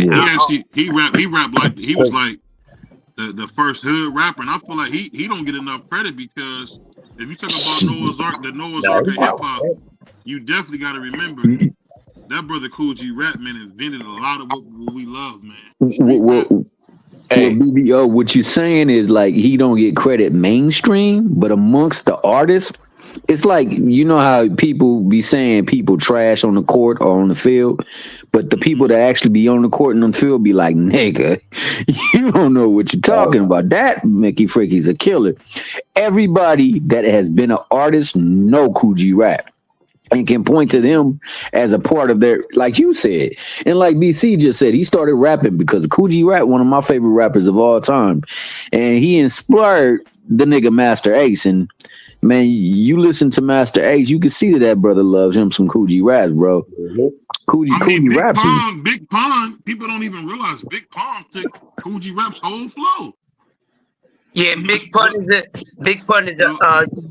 Go ahead, BVO. He's a G-Rap baby. No, I'm just saying. You listen to him. You listen to Coogee Rap. You listen to Jay-Z. I mean, I would say Biggie. All them guys come from Coogee Rap. Can I ask a question? I got 7 words for y'all that I heard as a child that still do it for me as a grandparent. Wake up, stupid. We gotta go. Yeah, Yo, that was crazy for me. Like I still don't get past that line. I gotta rewind it when it gets to that. Wake up, stupid. We gotta go. It's like, yo, I love this guy. Yeah, man, I got G-Rap on tapes. I got tapes of G-Rap like left and right. Because, you know, it was right before the CD rap. The CD thing. So what would you say about Dog being a direct descendant from Slick Rick? How do you think about that when you hear Dog? To me, I think he's the best ever from the West Coast. Yeah. Well, he pretty much said he was influenced by Slick Rick. I mean that. You can hear it. Yeah, but there's only one Slick Rick, man. That's a storyteller. I love me some storyteller, man. You know. He went to jail, man. That's his only problem. Slick Rick claimed the fame was really one album. Real quick, BVO. That's probably one of the greatest albums composed, but he still only really has one album that mattered. He went to jail, man. He didn't go to. There was a lot of time between that album and when he went to jail, bro. Yeah, he just couldn't top that album, man. He couldn't do nothing close to it, and that's just the reality of it. That album is a great album, but I also feel the same way BC makes his point about Biggie. It's the same point you can make about Slick Rick too, because he don't have too much out there based off to say the greatest storyteller of all time. Now, even though the Adventures of Slick Rick is a great album, but when we talk about storytellers, there are so many great storytellers. We didn't spoke on a couple of them, so I'm not going to sit here just because I'm from an era. See, I'm not like that. I go based off of what talent is, no matter what year it is. And I would honestly say there are better storytellers than Slick Rick. Yeah, it's like a jungle sometimes. I'm just saying he was the first. That's all I'm saying. It's something to being the first. No, he wasn't. He wasn't. Broken glass everywhere. That whole rhyme was a story. That whole rhyme is a story, and that's before Slick Rick. That's before that to me. It's like a jungle sometimes, and make me wonder. Yo, come on, bro. White lines going through my life. All those dudes was telling stories. Right. I respect Melly Mel, but I always thought Dana Dane to me made better. To me. Dana Dane. Nice, man. Get out of here. Get out of here. That nigga just like that song Cinderella Dana Dane. He used to bump that up back in the day. I wish I could be like Tommy Hill and sing that Teenage Love all the time. Oh, that was your stuff right there? That was your stuff right there? See, we know what type of ninja you is now, BBO. Thank you for saying it. Clarify. A teenage love. A teenage love. Don't hurt me again. Don't.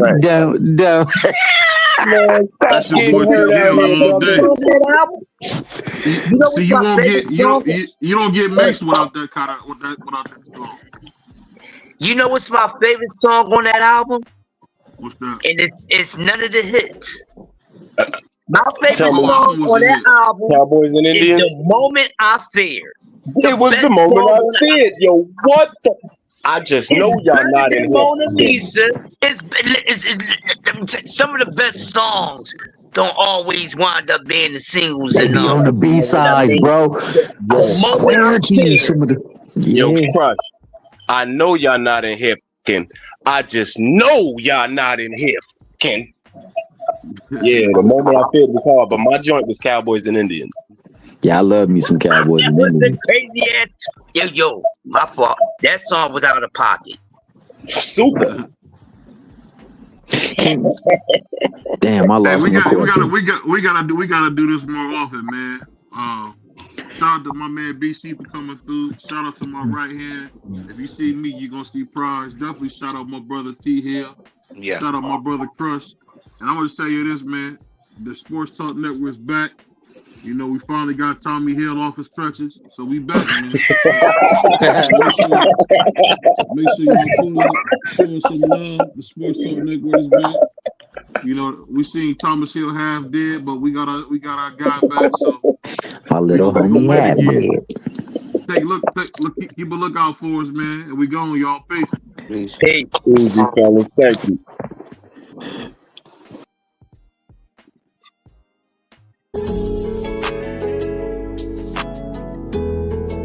What's up, guys? Chris Algieri here. Big shout out to BVO Sports TV.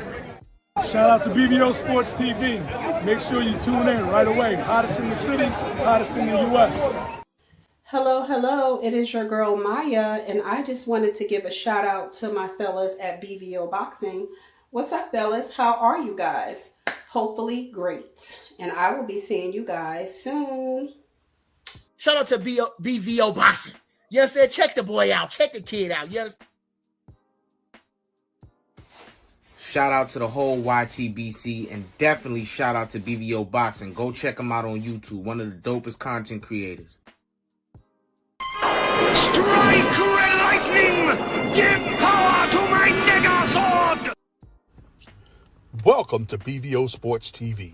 In association with Brent Wade Holdings, the content you're about to see includes opinions, stories, and discussions created for entertainment purposes only. The views expressed do not reflect the official policy or position of BVO Sports TV or Brent Wade Holdings, LLC. Viewers and listeners are encouraged to think critically and form their own opinions.